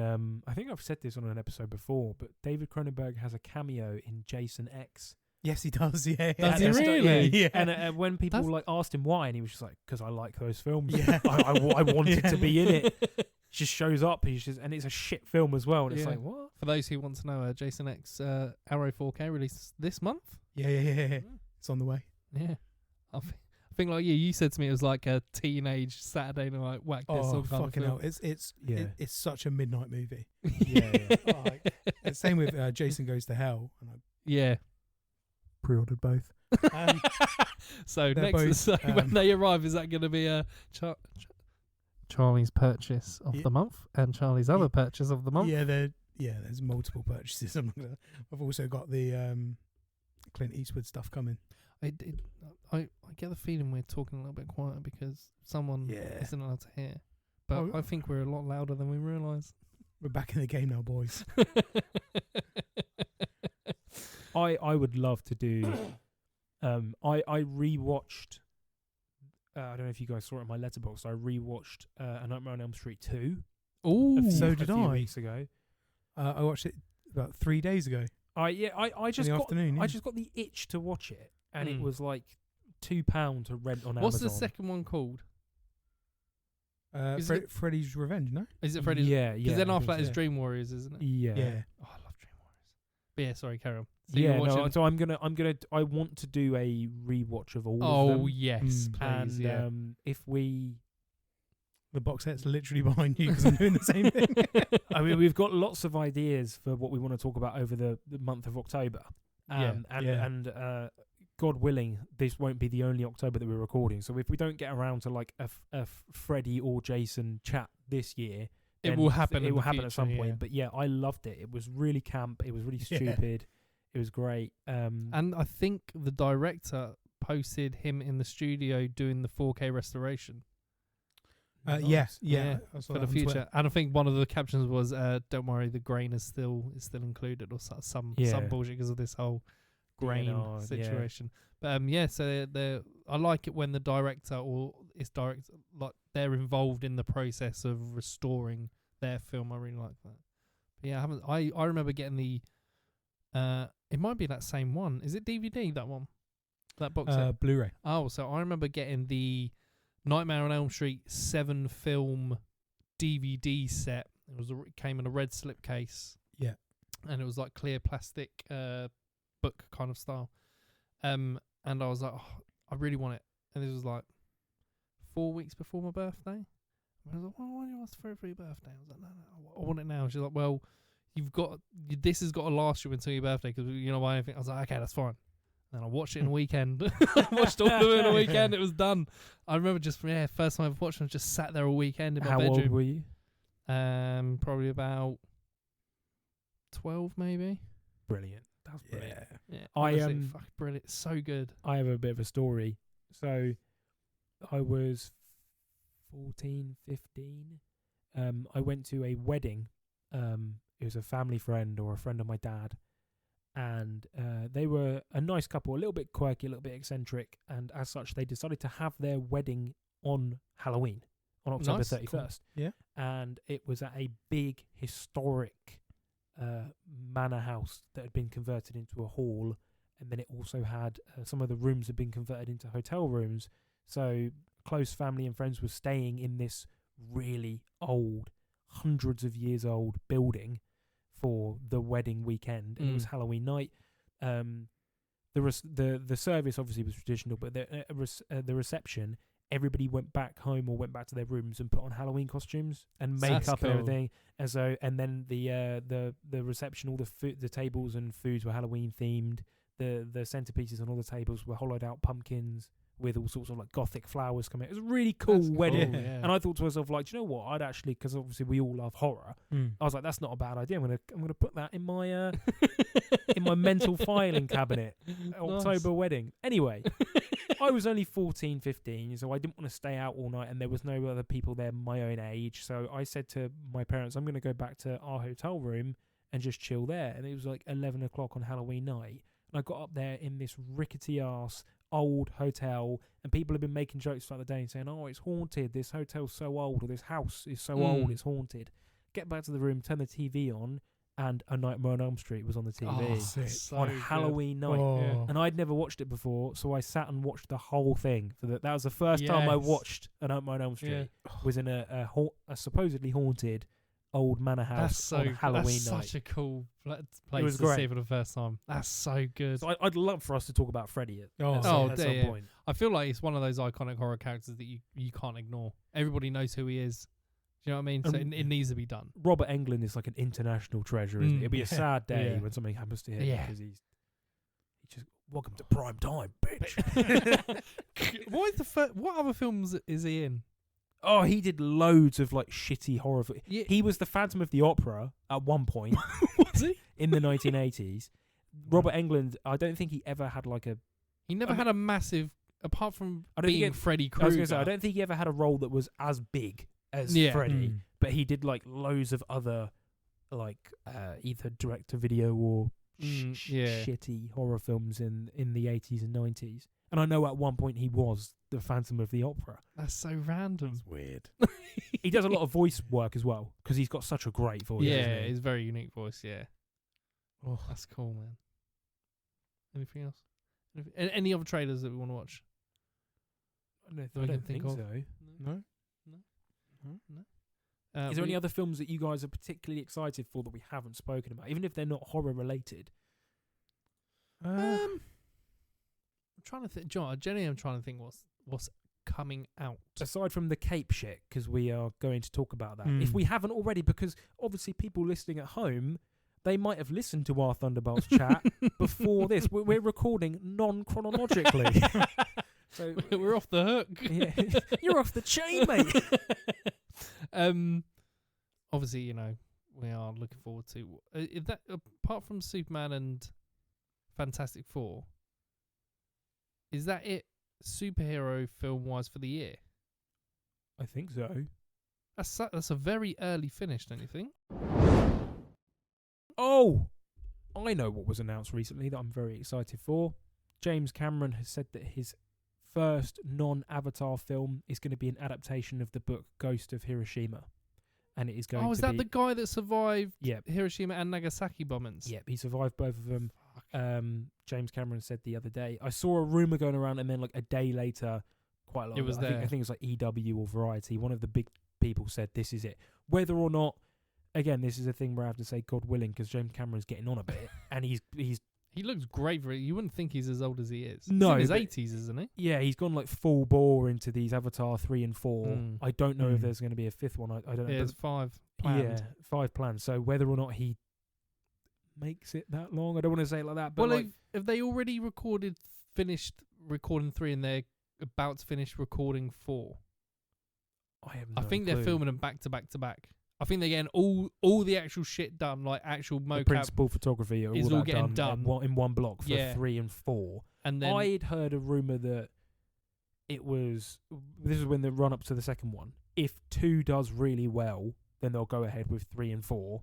And if they do really well, they'll do 5. Oh, okay. So 5 hasn't been officially greenlit. I think the plan was if 2 flopped, then they wouldn't have gone ahead with 3 and 4. But 2 was obviously a big success because it's kind of... It's left with an open ending, but it's also a bit conclusive at the end. Where if they didn't come up with 3 and 4, Avatar 2 is still a fun film to watch. Yeah. And you don't feel like it's left on a cliffhanger. But anyway, the first non-Avatar film that he's going to do is going to be this Ghost of Hiroshima. And already people are saying that it's going to be like an unofficial answer to Oppenheimer.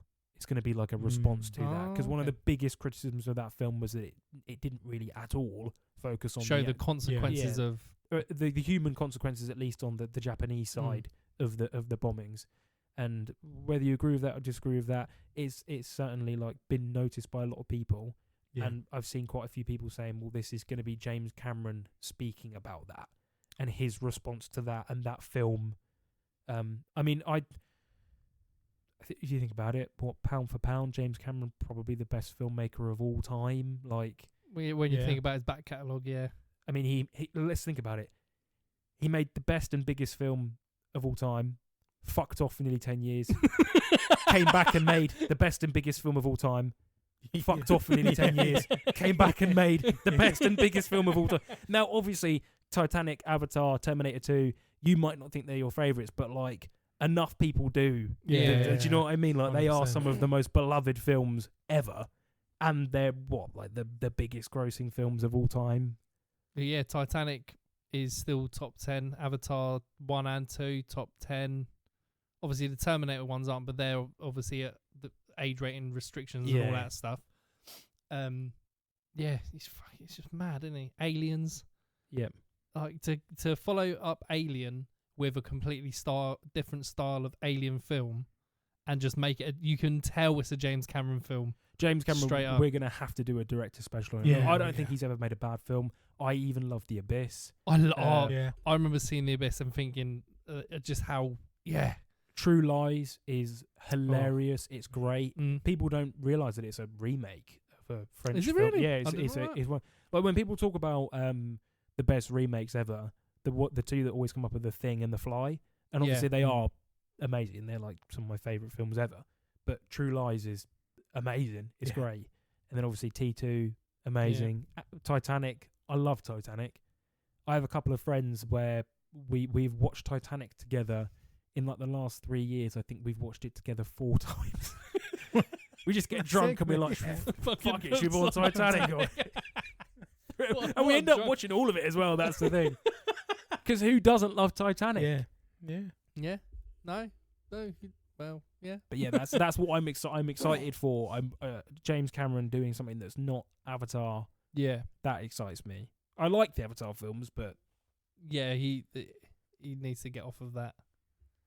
I agree. I think after he's putting so much into these other 3 Avatar films, obviously if they do the 5th one, I do think it's a bit of shame that we don't see something like a kind of Terminator-y, like a different style of film from him. I feel it would be a shame if his career, the final things we saw was Avatar.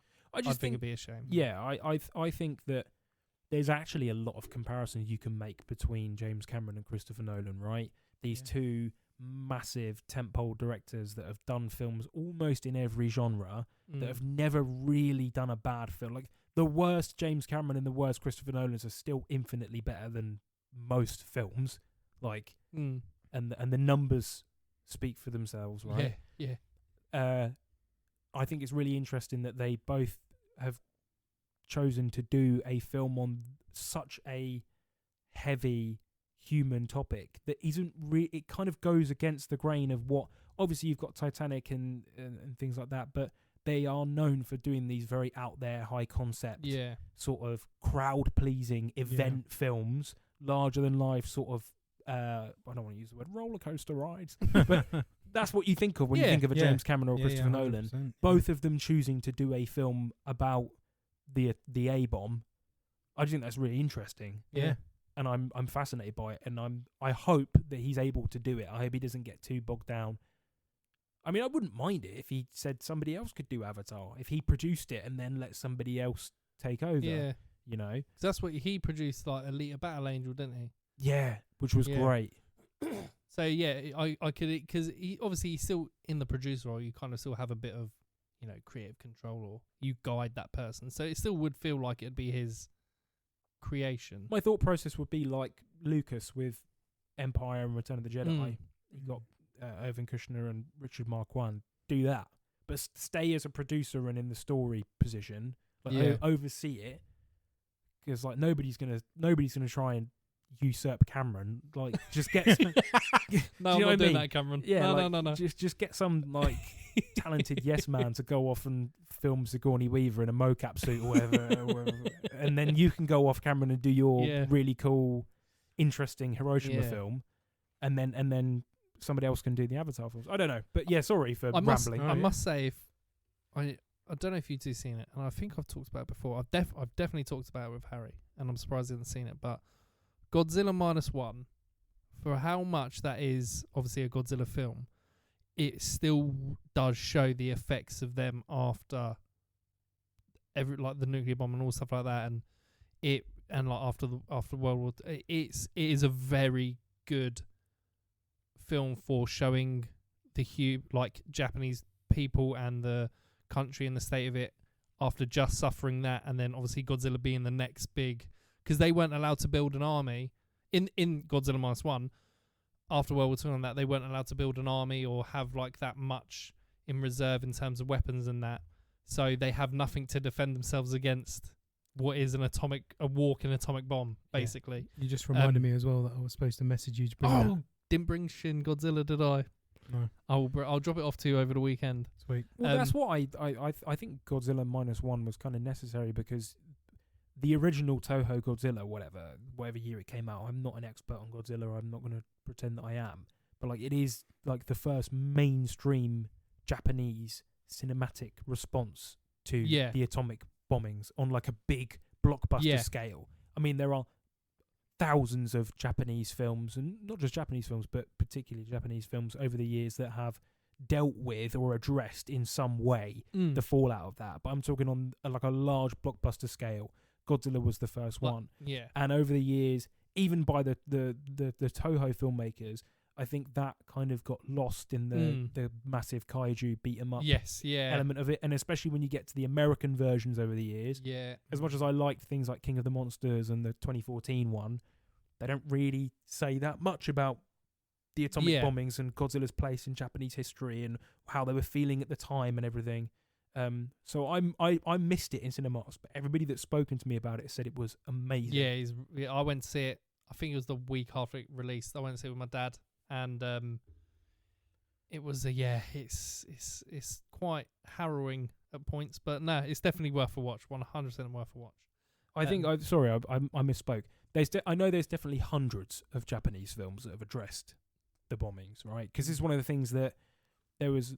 I think some of the criticisms of Oppenheimer were a little bit unfair in that. Yeah, because it's the viewpoint from exactly. Oppenheimer, and it not only is it specifically about that man and it's a biography about him, but like as I said, there are way more qualified and experienced Japanese filmmakers over the years that have made hundreds of films, because we're talking about like over 50 years of cultural history where artists and writers and stuff have addressed that and spoken about how they feel about it and how Japan feels about it. So like if you want that, you can go out and watch those films. Yeah. Not just live action dramas. There's been animations about it. There's been shows about it. There's, as I said, there's been paintings and poetry and all this sort of stuff. Yeah. It's not like you said, it's not like there's been nothing made from that point of view.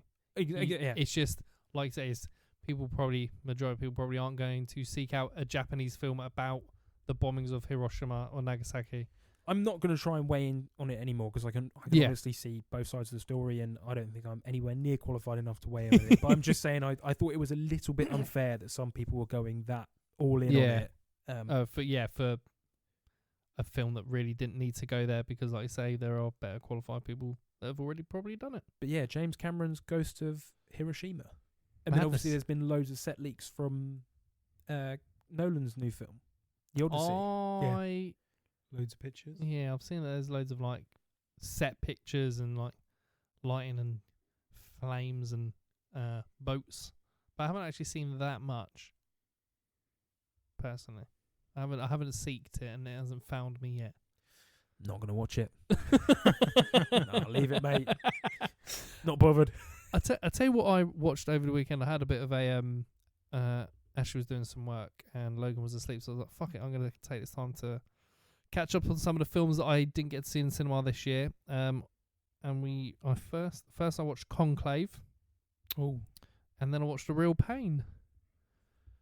Fucking hell, what a double bill, yeah. Jesus Christ. Now's the time to watch Conclave. Yes, I did jump on that bandwagon, I'm not going to lie. It's on Amazon Prime. Well, as of recording it is on Amazon Prime.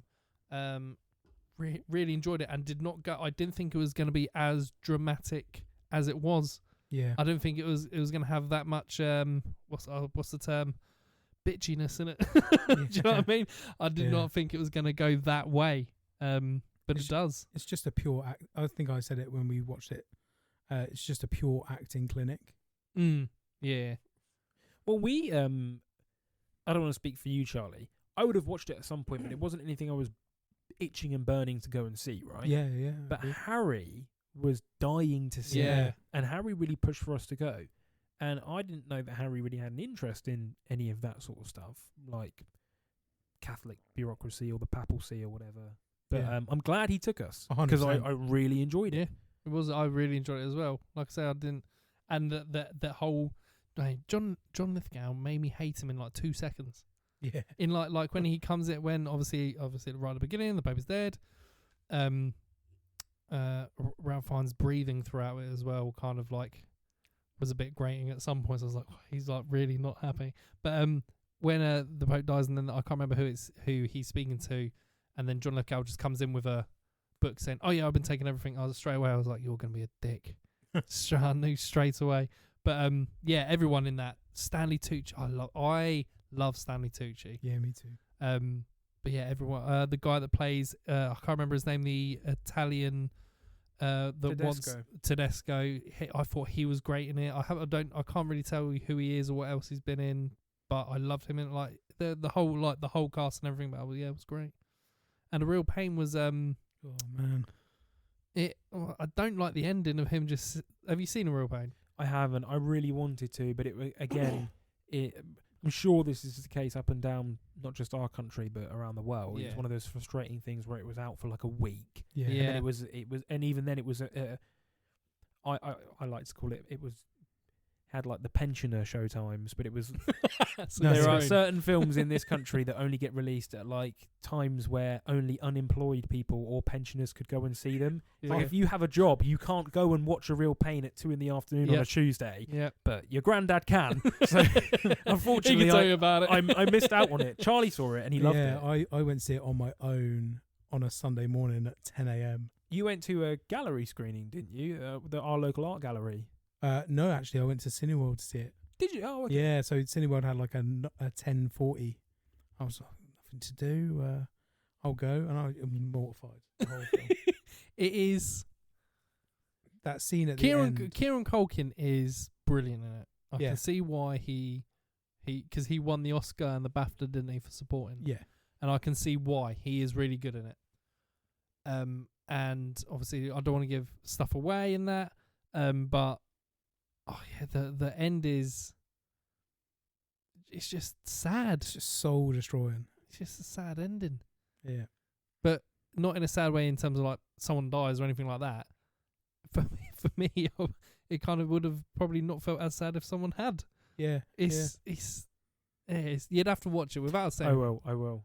It is Disney Plus. It's on if you get a chance. It is, yeah. Yeah. And then the homework that I want you guys to do when you get a chance, you need to watch The Brutalist. Okay. If we're going through films that we might have missed out on, I was really upset. I went to see that on a whim.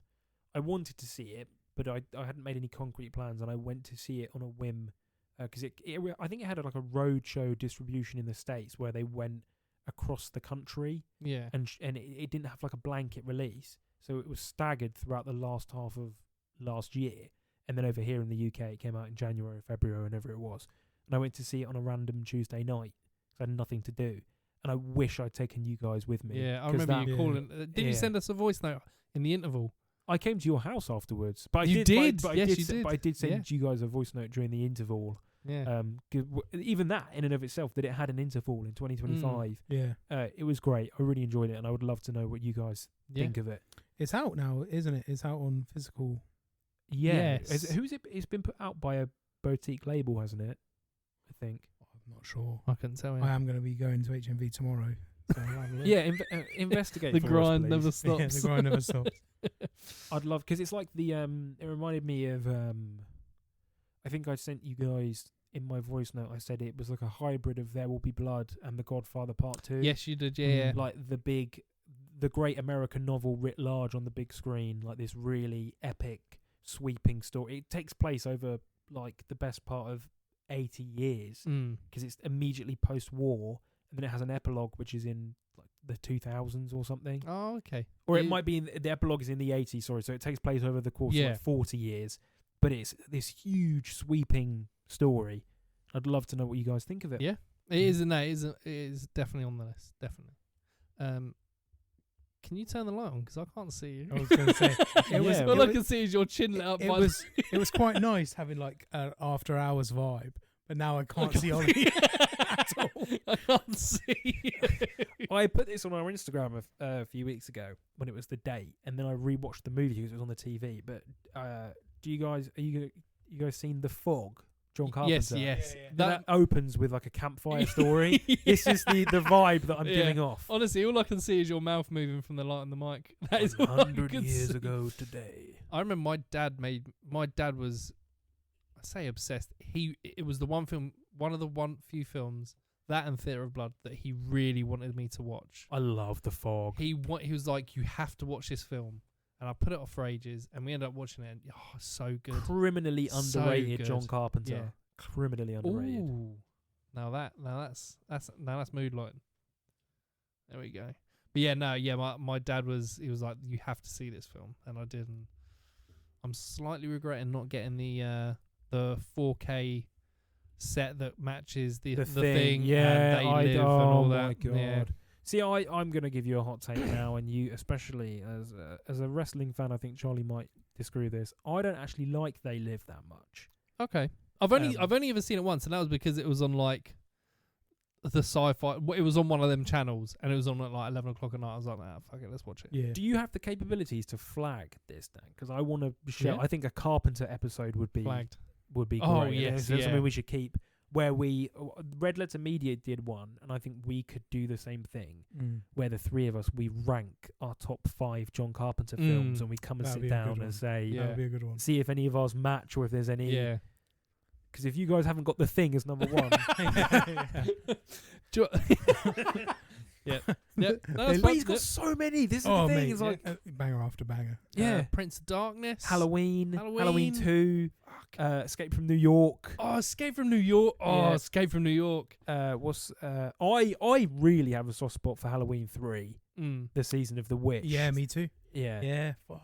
I'm not gonna lie. Haven't seen it. Oh, mate, there's some gnarly effects in that. Is there any? Yeah, I've not seen it. I remember going into that as well, thinking it was because it would have been on TV when I watched it. Yeah. And it going, I loved Halloween. Here we go, Michael Myers, and it's not really a spoiler, but He's not in it. Yeah. it is not in it. I think that's probably why I'd never watched it. Without going into too much spoilers. Yeah. Right. There is a method of killing. So basically, the film is about there's a mystery surrounding a series of Halloween masks. There is a mysterious toy company that's just emerged that are selling these sort of like rubber Halloween masks throughout the month of October, and it's like a phenomena across America. Loads of kids are going out and buying them. They're like the next biggest thing. Yeah. Which obviously doesn't happen anymore because nobody buys toys or masks because everybody plays Fortnite, whatever. They sound like a boomer. But anyway, they start to investigate these masks because things aren't going, stuff's going awry with them. And the masks are essentially like a method of killing people. But what they do, and I won't spoil how, when you put them on, the mask kills you by making your orifices, like your eyes, mouth, nose, ooze worms and snakes and bugs from the inside of your head somehow. And I'm not gonna, because it's all like magic and voodoo, I won't spoil it. But you die by literally suffocating on living bugs and insects. And it shows this woman lying there with like vomiting up snakes and worms and bugs and shit, like leaking out, and they don't shy away from it. And in 1983, I bet you could be going like bleeding out of your eye sockets as like worms push their way out from under your eyelids and stuff. It's really good. It's really cool. It reminds me of Event Horizon. In the same, not in the same way, but in like the just a real creepy, gnarly vibe to it. Horror film, like a grungy midnight movie. Yeah. But yeah, John Carpenter episode. We've got to do it. 100%. Also, because this is at the beginning, we've got to do our plugs now, and then I'll have to cut that in at the end. But yeah, Dan is going to do our sign off now because we're doing it all. we're higgledy-piggledy. Yeah, it's like we're watching Memento. it's all back to front. Cool. Right. So we are on Instagram at The Missing Scene Pod. We are on X at Missing Scene Pod. Letterboxd, you are OJB, all caps, no spaces. C Westwood. And I'm Daniel Jeeves. We also have TikTok. We do. I don't think there's anything posted on there, but watch this space. We're gonna be plugging the TikTok stuff, and I'm also going to do something really shameless that I've never done before. Ooh. If you are listening and this is your first time, I implore you, please go listen to any of our other episodes, because I think they are way more structured. Yes. And a better example of the type of stuff that we do week to week. Yeah. Because we post every week. We've never missed a release as of yet. Knock on wood. We've not missed a release window. We post every week. We love doing this sort of stuff. But if you are a repeat listener and you've listened before and you like our stuff, please think about telling a friend or telling family. Yes, no, of course, if you know somebody at work that's likes movies or just likes chatting shit about films with your mates or whatever, or somebody down the pub, just chuck them our handles or tell them to like our Instagram or whatever. We're trying to build up. I think we've got past that initial pop, and now we're posting consistently. So any support, any help, any sort of like putting us out there, massively appreciated. Thank you. No, it's really well put, actually. Yeah, no, definitely really well put. Yeah. So in terms of release, we are on Spotify, we're on Apple Podcasts and Amazon Music, releasing every single Friday around 6 o'clock. Sometimes a bit later, sometimes a bit earlier, but it is usually around 6 o'clock. You've got us then for the weekend. You can listen to us on a Saturday morning, Sunday morning, relaxing with a cup of coffee. And if it's a bank holiday like it was this week, you can even get us on a bank holiday. Listen to us at work. Honestly, it's great. We just love it. We just love doing it. So yeah, like Ollie says, thank you all for listening. And anything else to add? No, not from me. I hogged the mic considerably. I do apologise. It's not because I love the sound of my own voice, just because of life getting in the way. Dan and Charlie hadn't a chance to watch the film, so I hope I haven't put you off. No, if you were.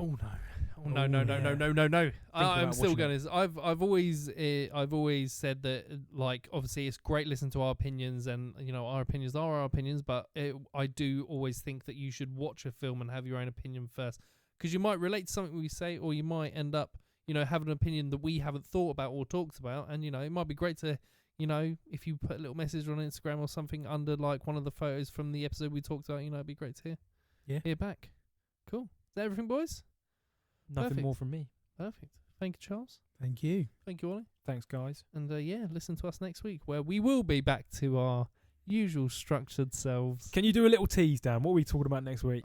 This has been something we've been teasing. Well, I say teasing for a while. We've been fangirling over for a little bit. We're going to be doing Event Horizon. This is Ollie's just getting this is Paul W.S. Anderson. Cult classic. Haunted spaceship. Nothing like it. Heel turn from Sam Neill. Can't wait. Which you'll hear about next week. So yes, thank you all for listening again, and join us next week. Good.